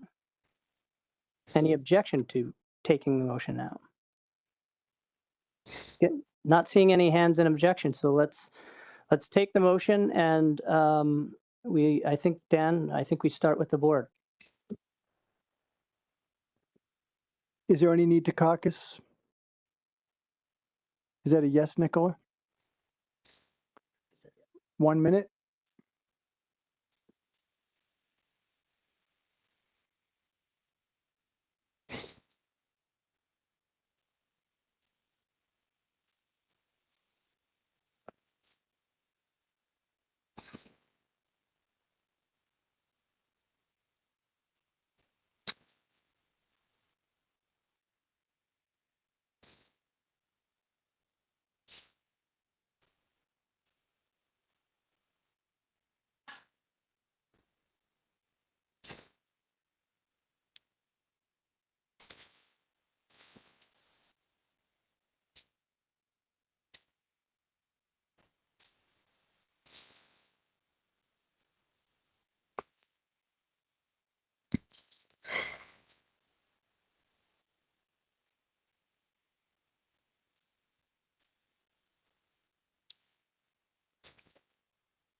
Okay, back to the board. We're going to vote on this motion. Motion is to remove Bluefish from this action. All in favor, please. Hey, raise your hand.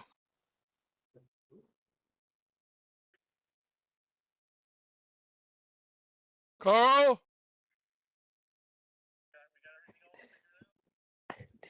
Massachusetts? Oh, no. Okay.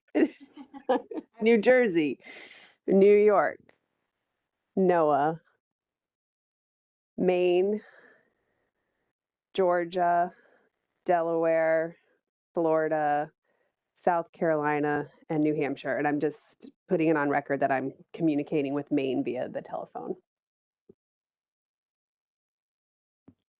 All opposed?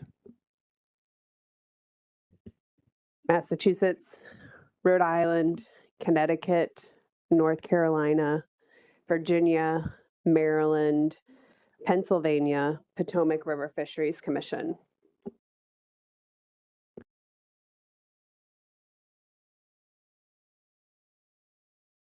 Any abstentions?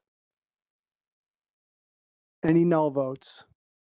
Null, N-U-L-L, null. All right. Motion passes 9-8 to 0-0.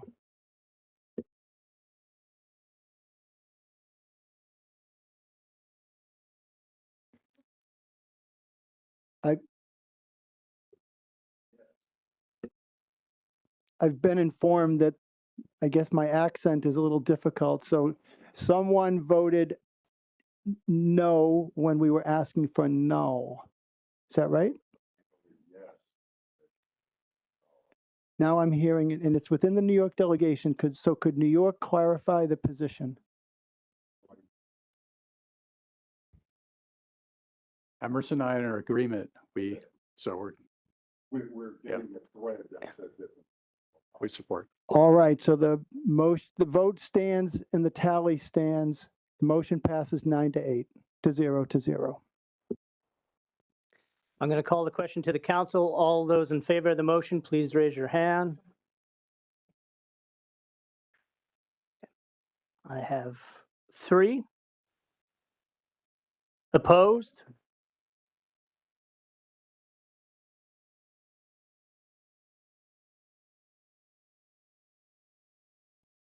I have 17.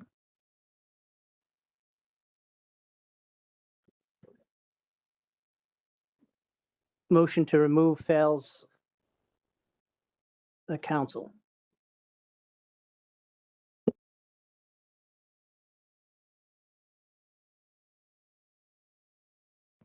We don't have rules on this, so it's chair's prerogative.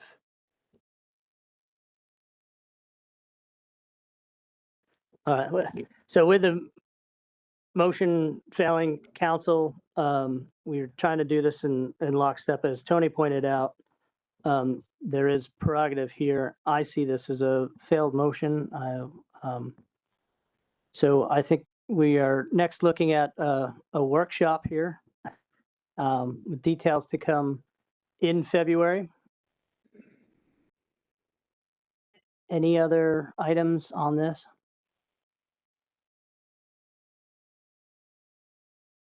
Tony?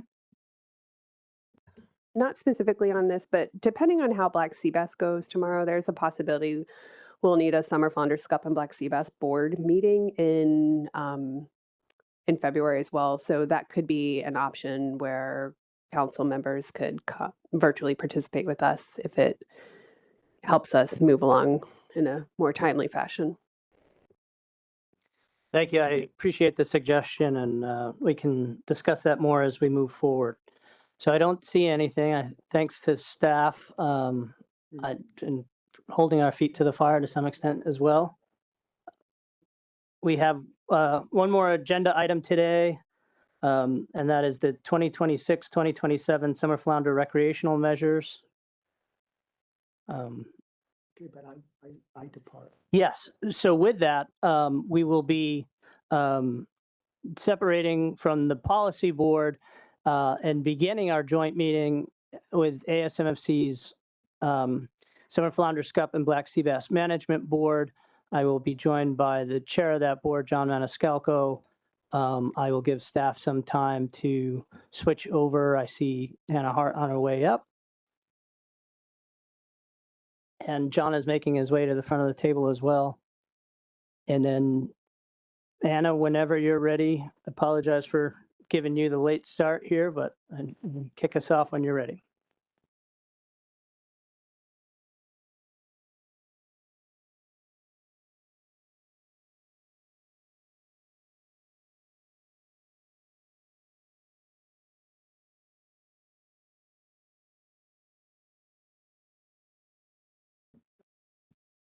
All right.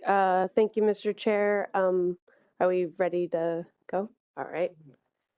All right, so as the chairman indicated, we will be talking about summer flounder measures for 2026 through 2027. But before I dive into specifics to summer flounder, I first wanted to provide some overarching details about the percent change approach in general in preparation not only for today's discussion, but also tomorrow's discussion for scup and black sea bass. So just as a reminder, the percent change approach is our current process for setting recreational measures for summer flounder, scup, and black sea bass. Revisions to this process were adopted earlier this year with the intent to be used for the first time when setting 2026 measures. These revisions are final through the ASMFC addenda, but are still pending federal rulemaking for the council's framework. And then this is just a full revised table. You'll see this multiple times today as well as tomorrow. Through the percent change approach, a recreational harvest target is determined. That harvest target represents the percent change in harvest required compared to the estimated harvest under current measures. And the measures set for the upcoming 2 years aim to achieve this harvest target. Under the percent change approach, measures are set for 2 years at a time. And under a liberalization or reduction scenario, that full liberalization or reduction are taken in that first year, and then measures in that second year just match what they were in that first year. Measures are reviewed during the interim years and can be modified if new data suggests major changes in the expected impacts of those measures, either to the stock or the fishery, but the intent is to leave the measures unchanged for those 2 years in a row.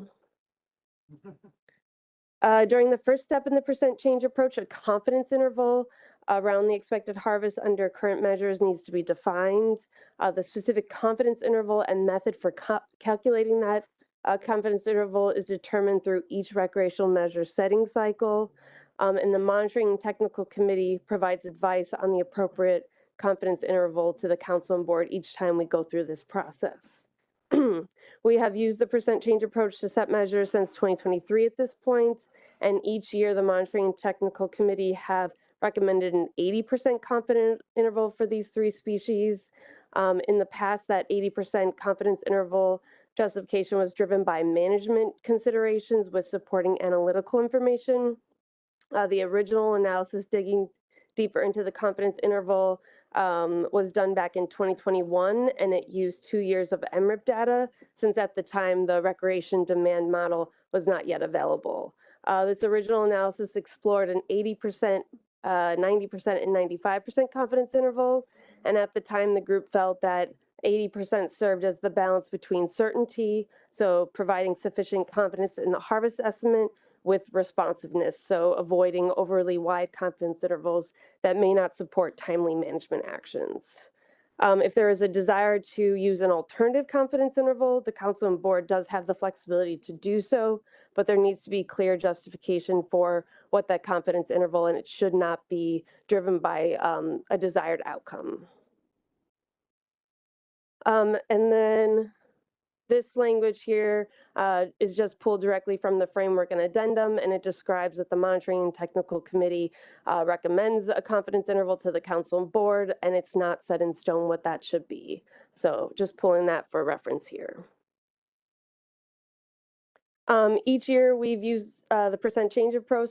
We've also used the recreation demand model to estimate what harvest will be in the upcoming 2 years under current measures, as well as that 80% confidence interval around that median harvest. And then we also use the rec demand model on the back end to set limits to achieve whatever that harvest target is.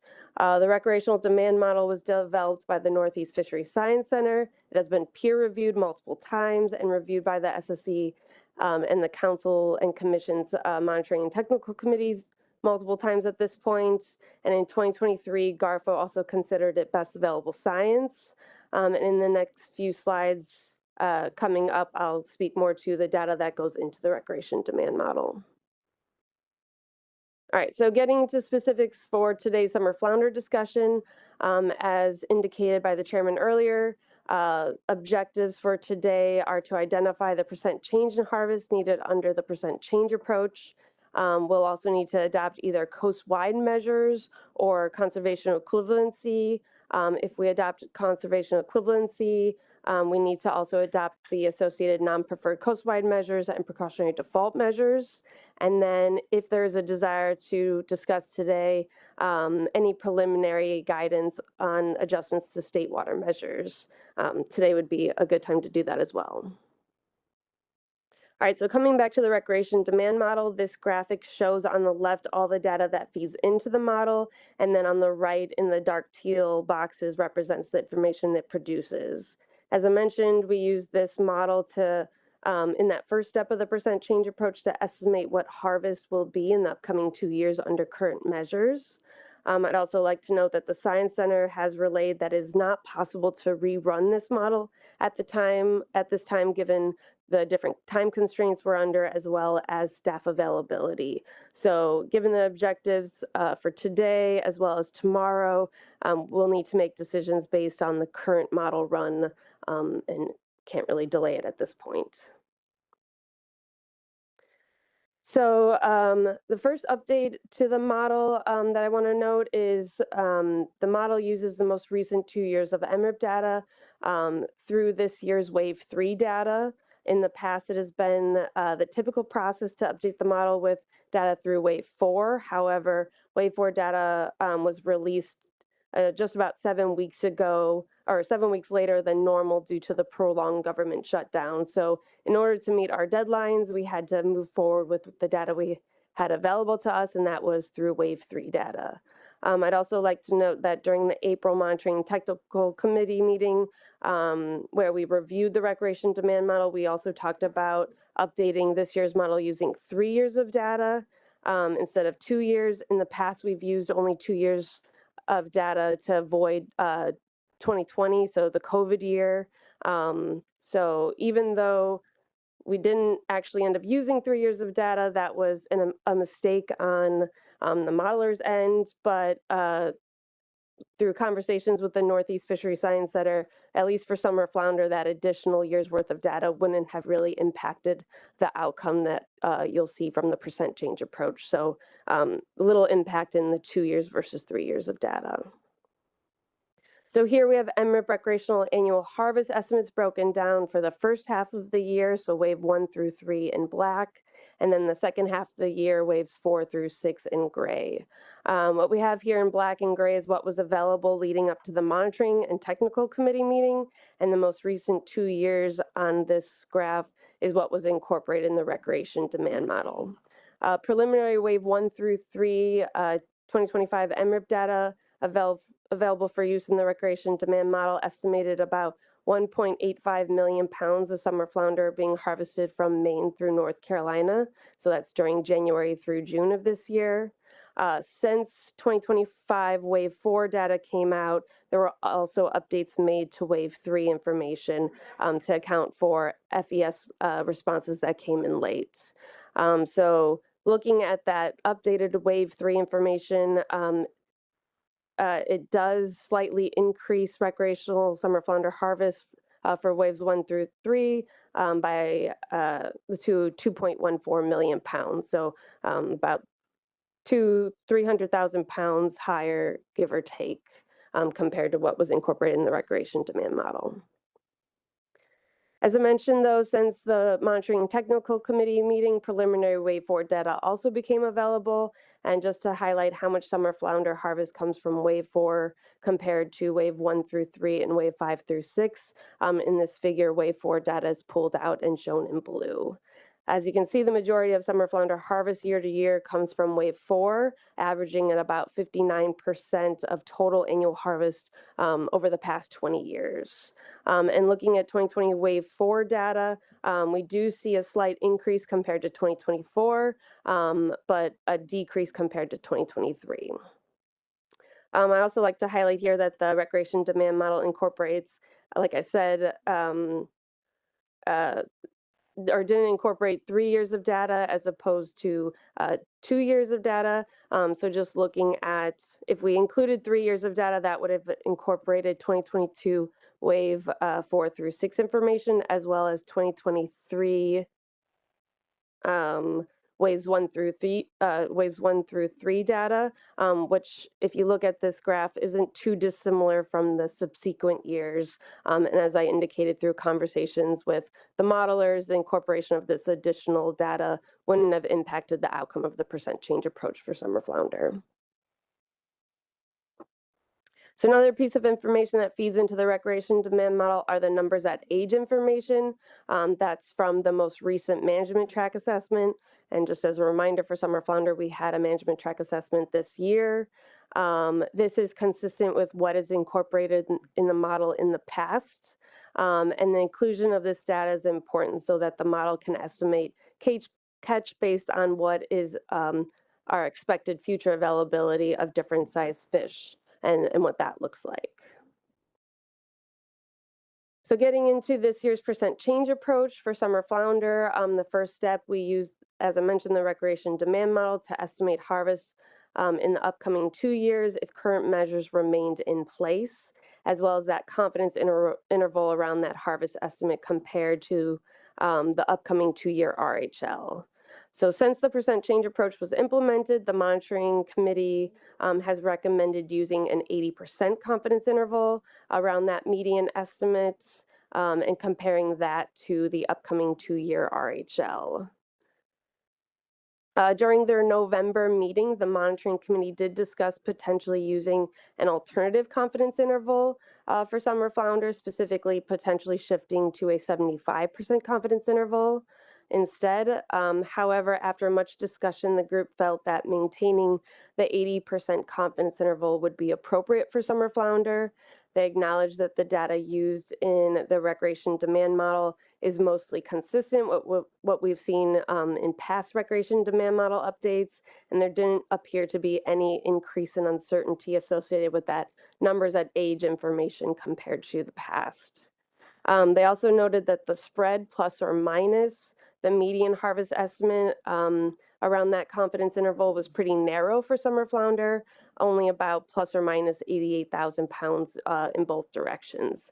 And so that the spread around the median they felt was still appropriate and consistent with past spreads and past decisions of using this 80% confidence interval. And they also felt that the previous justification that I noted on an earlier slide for the 80% confidence interval was still appropriate. So based on the updated recreation demand model, using the recommended 80% confidence interval, the median recreational harvest for summer flounder in 2026 is about 6.06 million pounds if 2025 measures in state waters remained unchanged, and the confidence interval ranged from 5.18 to 6.89 million pounds. So compared to the 2026 through 2027 RHL, this would put the RHL greater than the upper bounds of that 80% confidence interval, which puts summer flounder in this yellow highlighted box on the top left in the percent change approach table. The next step in the percent change approach considers the most recent spawning stock biomass compared to the target level. For summer flounder, the most recent management track assessment estimated that spawning stock biomass was about 83% of the target level. So since summer flounder biomass is then greater than 50% but less than 90%, it puts summer flounder in this low biomass category as indicated by this yellow middle box and blinking red arrow. So given where we fall for summer flounder in that first step and second step of the percent change approach, this puts summer flounder in the results of a no liberalization or reduction outcome, which will essentially require a 0% change in harvest. Under this outcome, measures would generally be expected to remain unchanged compared to 2025, but if states wanted to slightly modify their measures, they would be able to do so. However, states must demonstrate that any revised measures must have the same level of expected harvest as those 2025 measures. And any adjustments to state measures would need to be approved through the board through the ASMFC process, which typically starts early next year. And if the council and board are interested in generally speaking to, bounds of what states can and cannot do, today's discussion would be an appropriate time to talk through that. In federal regulations for summer flounder, there are also reactive accountability measures included for the 3-year average recreational annual catch limits if they are exceeded. These include things like paybacks depending on stock status. The council received final catch accounting numbers from GARFO, and based on those numbers, the most recent 3-year average catch was about 10.24 million pounds, which is about 20% under that 3-year average ACL of 12.74 million pounds, which indicates that an accountability measure was not triggered for summer flounder, so no additional payback would be required. And then this table shows the revised accountability measures, which just as a reminder, those were also updated through that same framework and addendum that modified the percent change approach, which are pending federal rulemaking. And the yellow highlighted boxes and text here is just indicating where summer flounder falls. So there were no accountability measures triggered. For summer flounder, we also have the process that you guys talked about a little bit during the last agenda item, known as conservation equivalency, where federal measures can be waived each year in favor of state measures. This process was initially adopted for summer flounder in 2001, and it's been implemented each year since then. Under conservation equivalency, we are required to adopt 2 sets of measures. That's the non-preferred coastwide measures, which are included in the federal regulations, but then waived in favor of state measures, as well as precautionary default measures. Precautionary default measures are more restrictive, and they are typically seen as a deterrent to make sure that states are following the guidelines associated with conservation equivalency. And they're not associated with any particular harvest target or anything like that. And then the table at the bottom here just shows what the current non-preferred coastwide and precautionary default measures are. So since conservation equivalency was used in 2024 and 2025, the federal water measures were waived in favor of state measures. And in 2024, state measures were restricted to achieve a 28% reduction, and in 2025, those measures were maintained. So given the required 0% change in harvest for 2026 and 2027 measures, we anticipate that if conservation equivalency is adopted again, state measures would be fairly similar, if not exactly what is here on the table. As I mentioned earlier, the monitoring committee met in November to talk through recreational measures, including the percent change approach and the percent change in harvest required. And also they talked through recommendations for either federal coastwide measures or conservation equivalency. During their discussion, they talked through a number of topics in addition to the confidence intervals, which I highlighted on a previous slide.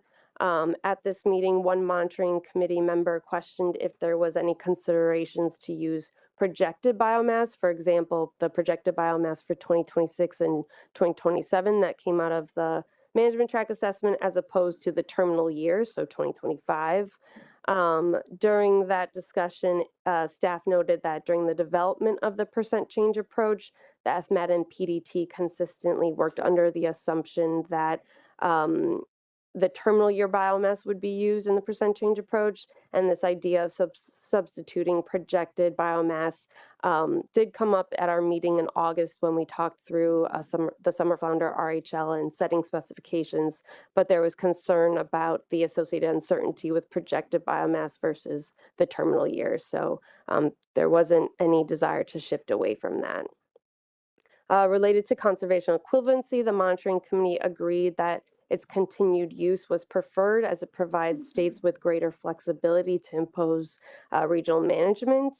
It's also been the preferred approach for the past 2 decades at this point. And given the required 0% change in harvest, they also recommended maintaining the current non-preferred and precautionary default measures. So keeping what was highlighted on the previous slide for 2025 for 2026 and 2027.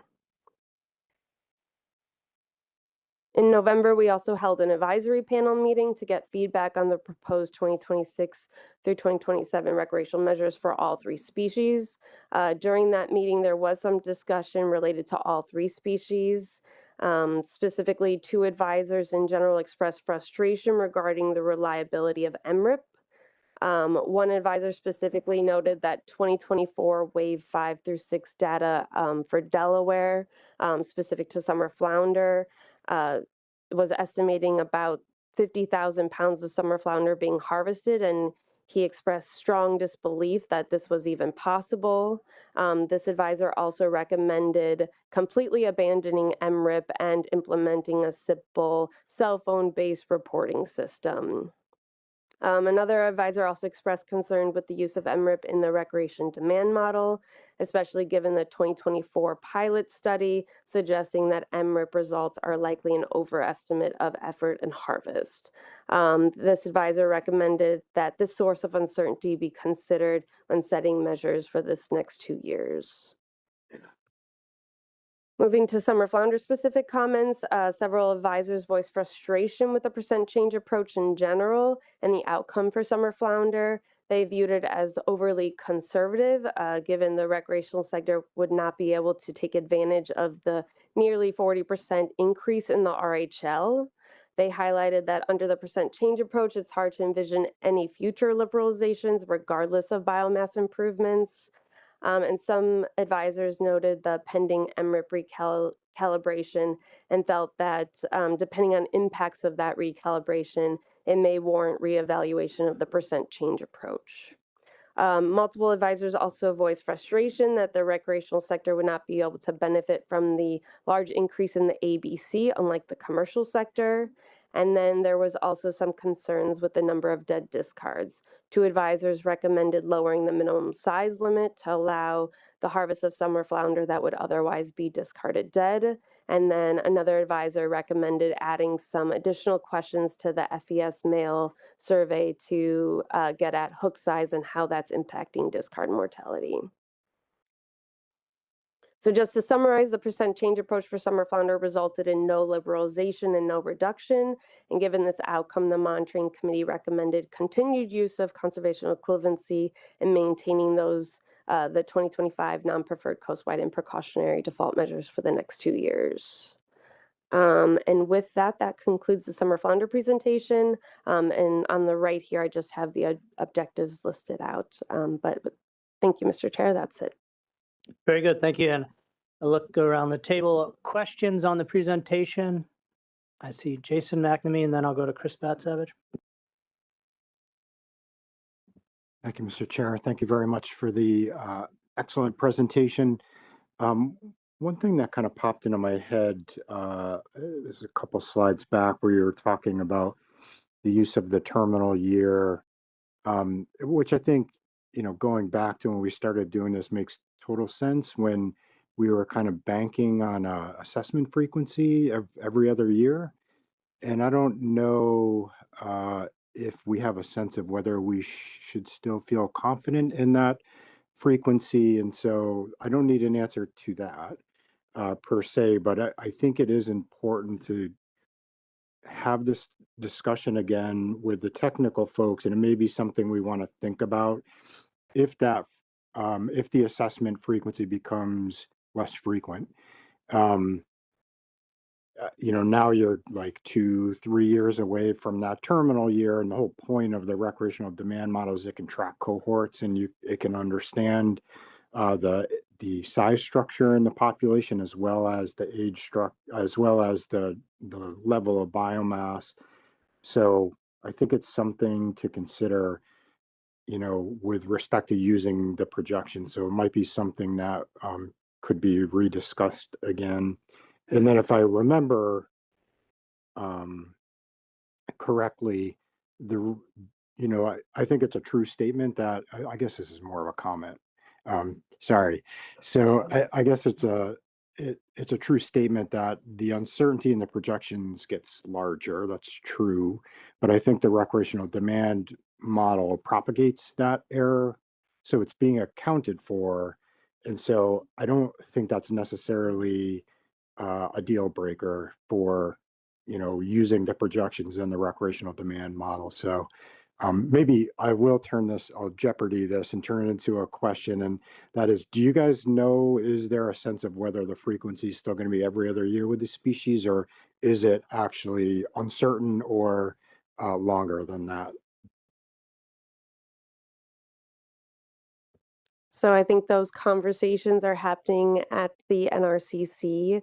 I can turn to Chris if he wants to answer this more in depth, but I believe we have an assessment schedule for 2026, but the assessment schedule for beyond 2026 is still uncertain. Yeah, well said, Hannah. So the answer, Jay, uncertain.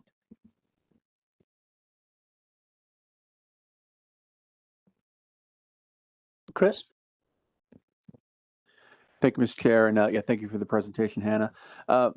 Clarification question on for trying to base the no liberalization scenario we find ourselves in for summer flounder. Is it based on the regulations that were in place in 2024 and 2025 for the states, or is it based on the regulations that were approved through the recreation demand model when we did this process for rec specifications 2 years ago? And it's probably only applies to North Carolina, where our approved measures included a season from mid-August to the end of September. But for southern flounder management purposes, we opted with much shorter seasons, or in the case of 2024, no season at all. So just looking for some clarification on that little wrinkle in terms of, when we talk about next steps later for guidance on, where are we starting from? Thanks. I believe it's whatever was analyzed through the recreation demand model. So I think for North Carolina, that longer season was analyzed, and so that would be your basis. It wouldn't be what you actually implemented. Great, thanks. Any other questions, Bobby? Oh, sorry. Bobby's saying, let's move on. Nicola? Thank you, Mr. Chair. Two questions about the confidence intervals recommended by the monitoring committee. First, does it have to be the same confidence interval for all species managed with the percent change approach? No, it doesn't. It doesn't specify in the regulations that it has to be or anything like that. And that is something the monitoring committee did talk at great lengths about, because originally we were thinking it would be a good idea to keep consistency across all three species, but recognizing as we got further into the discussion that certain species may be in different situations than others. So they ended up moving forward with 80% for summer flounder, and you'll hear more tomorrow. Okay, thank you. And the second question, if I may. So as part of that discussion, the monitor MCTC mentioned that they'd like to kind of develop a process to review the confidence intervals regularly and maybe have some guidelines for how they set them and when they consider adjusting them. Maybe there's some triggers, like if an assessment model changes, that's a trigger. Is that something that they need to be tasked with, or is that going to occur because they've already talked about it and would like it to happen? Thanks. I feel like you have a crystal ball and you're predicting the future, but I believe that will be something that we will have conversations about. Whether you want to specifically task them, I think you absolutely can. There's also consideration during the monitoring and technical committee meeting. They also talked through possibly having the SSC weigh in on that as well. And so that's something that the council can direct the SSC to also weigh in on. Yeah, I have two hands, but I'm gonna go to the board chair first. So John. So I just wanted to follow up on the 2 years versus 3 years used in the RDM, and I was just wondering during the monitoring committee, technical committee's discussion.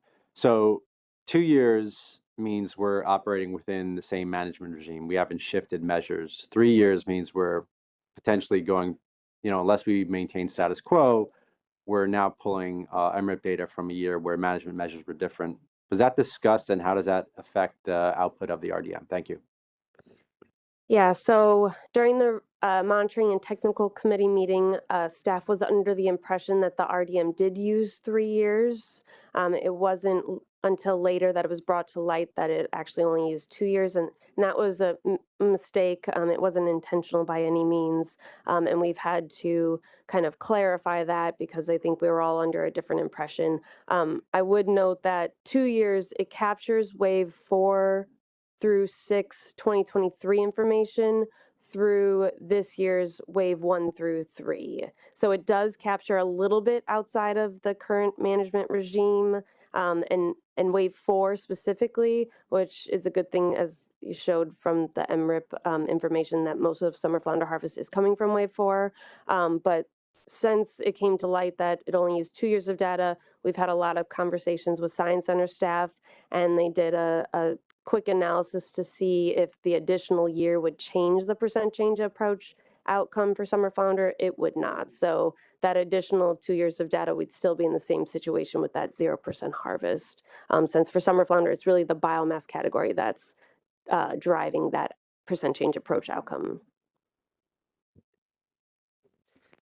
Okay, thank you. And to Nicola's point, I think since that is kind of an overarching analysis for the process, I'd like to get through all 3 species before we have a further discussion on tasking of further analysis, if that's all right. Actually, I don't see any other hands right now. So if there are no further questions, Adam? Yeah, thank you. So there's been a lot of conversation already today about confidence interval, and I just want to make clear that my understanding is that what rulemaking requires of us, what the FMP requires of us today, is to select a liberalization, reduction, or status quo, not to put into a motion today a confidence interval, correct? Adam, do you? I saw heads nodding yes, so I'll make sure that's on the record that yes, that's what's required of us. Select the status quo, liberalization or reduction. Thank you. Yeah, and I believe there is a draft motion if questions are done. So it might be something to get us started if we.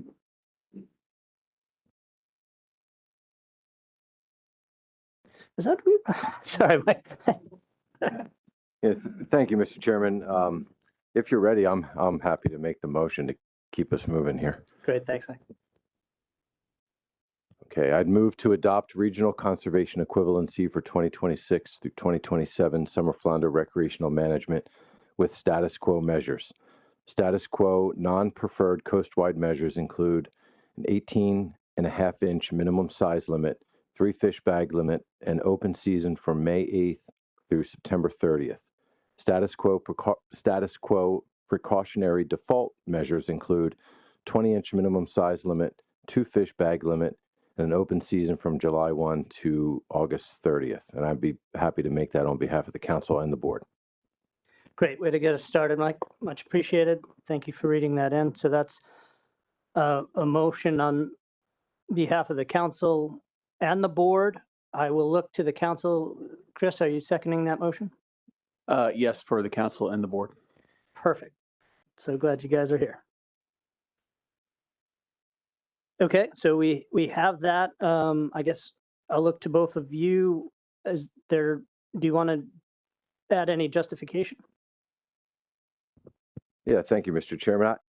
In reading through the materials, I thought the process did a nice job of evaluating stock health and predicted catch and finding the place that makes sense to me. We're predicting less harvest than what the RHL is, but the stock isn't as healthy as we'd like it to be. So it makes sense to me that we maintain status quo, even though we are kind of projecting to come in short of the RHL. And it makes sense that we stay status quo and not liberalize in this case. And that's why I would make that motion.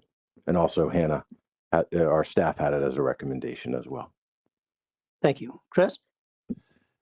Yeah, I think conservation equivalency has served us well over the last 20 some years.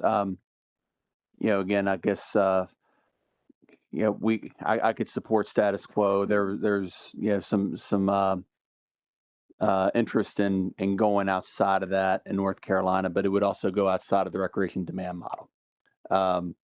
And I think that we might not be at the right point of doing that at this stage, and try to stick more with what we have.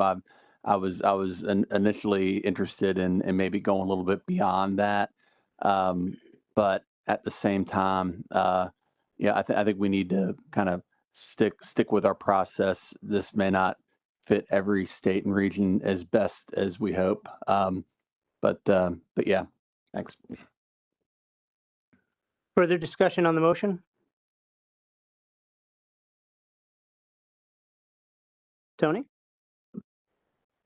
Just for clarity purposes, are we including in this status quo that states cannot make any tweaks to their measures, or do we need to have a separate discussion on that? Like sometimes we do small tweaks, other times there have been requests, and as the some board members know, we've reached out to the states to see if anybody was interested in making an overhaul of their measures, but still keeping status quo harvest. And so and we can have a discussion after this motion. I just want to know when, for clarity purposes. Yeah, thanks, Tony. No, it's always an important question on what exactly status quo means here, and in general, I think we've meant that is to the target harvest, and we've seen states come in with minor date changes, and I guess as you mentioned, there might be some further discussion on that. So, I would like to do then is call this motion and then revisit the intent of the board on allowing some tweaks under CE, I guess, right? Okay, so with that, the council will be up first, so I'll call the question. All those in favor of the motion, please raise your hand.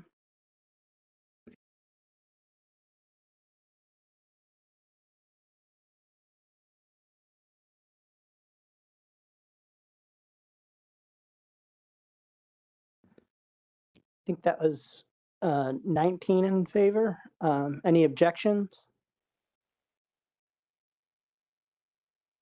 Any abstentions? Sure, I got everybody.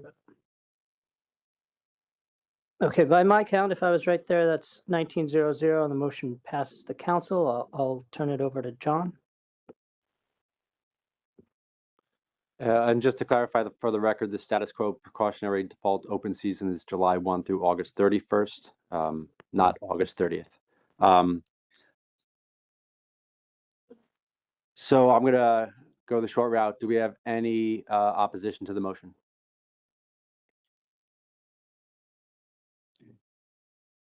All right, motion passes.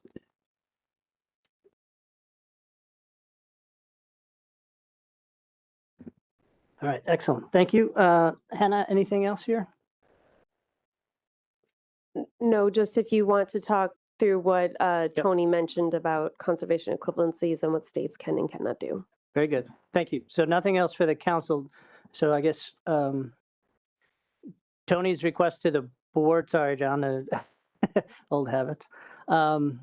Is there any further clarification on what states may be allowed to bring before the, Tony, would that be in February on any tweaks to their current measures? Depends on the need for a meeting. I think if we need a meeting for black sea bass, then we can start some additional discussions, and then the final decision on the measures would be in March. But I guess I'd like to hear if this something is the board is willing or allowing the states to do, and then if so, Chelsea has some limitations about what the RDM can and cannot do. Because there will be limitations to it, in particular to seasons. Yeah, Chelsea, can we hear that, please, if you wouldn't mind? Yeah, so at this point, we don't have those exact limitations, but we did get some states reach out and express interest in potentially open up seasons during times of year where seasons have not previously existed, particularly in the past 2 years. And so we are still working with the RDM team to get recommendations on how seasons can change and still be picked up with, some confidence by the recreation demand model. That will be discussed by the technical committee at their January 9th meeting. That's already on the calendar, and we'll have some more information there. But something else that we had noted in our email to the board earlier this year when we asked if states would be interested in changing their measures under a status quo scenario, something we mentioned in that email is that the amount of options that states will be able to propose will be limited for summer flounder, and that is simply just due to if this is something states are interested in, having to do every possible configuration of those different measures proposals is time intensive, and we cannot accommodate, many different combinations of status quo measures at this time. And then just a reminder to the board that the regional system would still apply here for summer flounder. We have 6 different regions where size limit, bag limit, and season length must remain the same within a region. Joe Semino. Thank you, John. So in my role as a board member and state director, I would say that then I would prefer to hear that information before voting on limiting what status quo exactly means. And as a board member, I'd like to, get that information and then before we make a decision.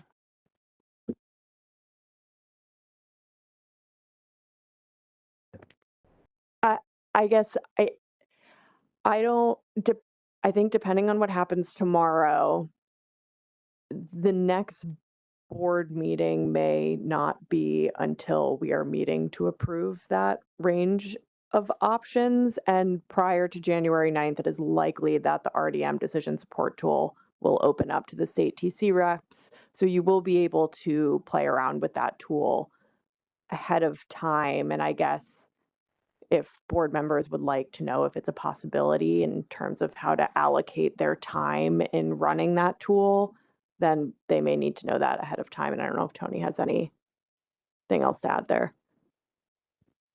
I think the other part that is just tricky for staff is that we need direction on how many meetings we need to set up in order to evaluate. An overhaul is more evaluation than a small tweak in your start and end date, because the start and end dates, we just usually say, depending on the wave, it's 1 for 1 or 2 for 1 or 1 for 2, depending on where you're moving things from. But based off of what Chelsea has told me, if we do overhauls of seasons, we don't know if the RDM is going to actually pick up on that. And then we would have to figure out something else if that's something that the board really wanted to do. And I don't know if we have time to figure a full overhaul of a season out if the RDM can't pick it up. So, I mean, the seasonal overhaul we're talking about are waves where data doesn't really currently exist. So I don't know, I guess we should have some additional discussion about whether or not, what is status quo and how, so the new waves conversation aside, because that's up to the RDM, there might be other considerations, other things, other measures people want to discuss changing. So we should, again, we need to set guardrails on what is still status quo. So I'm looking for comments. Chris Betsavage. Yeah, thanks, Mr. Chair. I've kind of envisioned status quo as generally what's been in place the last couple of years. That's why I asked the question about what was approved for North Carolina for this last spec cycle, which was mid-August to late September. That's going to create some challenges for the RDM because there's been times during that block where we haven't been open in several years, so there's not going to be any current data to work from. So, but I don't know how much more outside of what we had in place the last couple of years we can really do. Because otherwise then we would be making a motion for just no liberalization and not explicitly say status quo. And then that opens things up to a a wider variety of options, many of which I suspect would fall out of what the RDM is able to provide us. So, yeah, I didn't, I just kind of gave my interpretation of what we just approved, without really giving any guidance forward. But I'm curious to hear what others have to say about it. Nicola. Thank you, Mr. Chair. I would support some flexibility for states to be able to consider conservationally equivalent measures to what's in place. That's what the percent change approach is based on. It's similar harvest. Let's say a state had a change of heart about wanting to have mode-specific management measures. Would be locking them into that decision here. I just hope that there's some avenue for states to at least to not close the door right now, and bring something forward to the board if it's supported in the RDM. So it's difficult right now because later than we would all want, the RDM is going to be made available to us. So I think states, if they already had the tool, they could maybe already say right now, no, there's nothing we want to do, but we don't even know. So I hope we can not shut the door right now. One more piece of information, the RDM will still not be updated with the 3-year. It still will only have the 2 years, and it will not have anything beyond wave 3. Just as another piece of information for you all to consider as you're doing this. It won't get further updated than it is already. Additional discussion?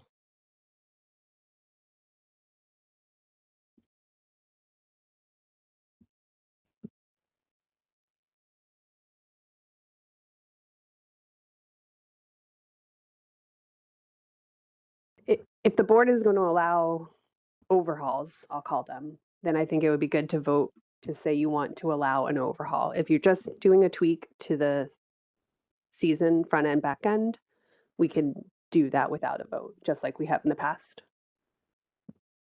If that's a helpful way forward. Sure. I mean, so from my perspective, that means that right now status quo would be just the weekend tweak, and that I would need a board vote in support if we wanted to allow overhauls.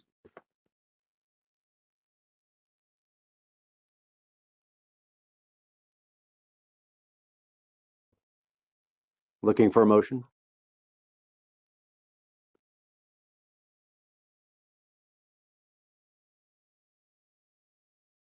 Yeah, so I hopefully, Tony, that gives guidance that will, as Chris Batsavage mentioned, that the assumption here on status quo is similar to what we've done in the recent past. So with that, and as Hannah pointed out, there no other discussion for the summer flounder measures, so that it concludes this agenda item. It concludes our meeting today. Tomorrow we will be picking up again with this board to talk scup and black sea bass. Prior to that, we have some welcome and introductions when the council convenes at 9 a.m. Chris, do you have any comments on that, or? Okay. All right. So the council will convene at 9 a.m. We will have an introduction with the NIMS assistant administrator and the NOAA Fisheries Chief Scientist. And then as I said, we will reconvene with the board to take up scup and sea bass recreational measures. And now, Chris, do you have any announcements? Okay. Thank you. Excuse me. Thank you, Mr. Chair. We do have hospitality this evening. It's in room 1517. 1517. If you don't have a key, you're going to have to find someone that does have a key in order to get you up to the 15th floor. Everyone's invited. We'll see you there.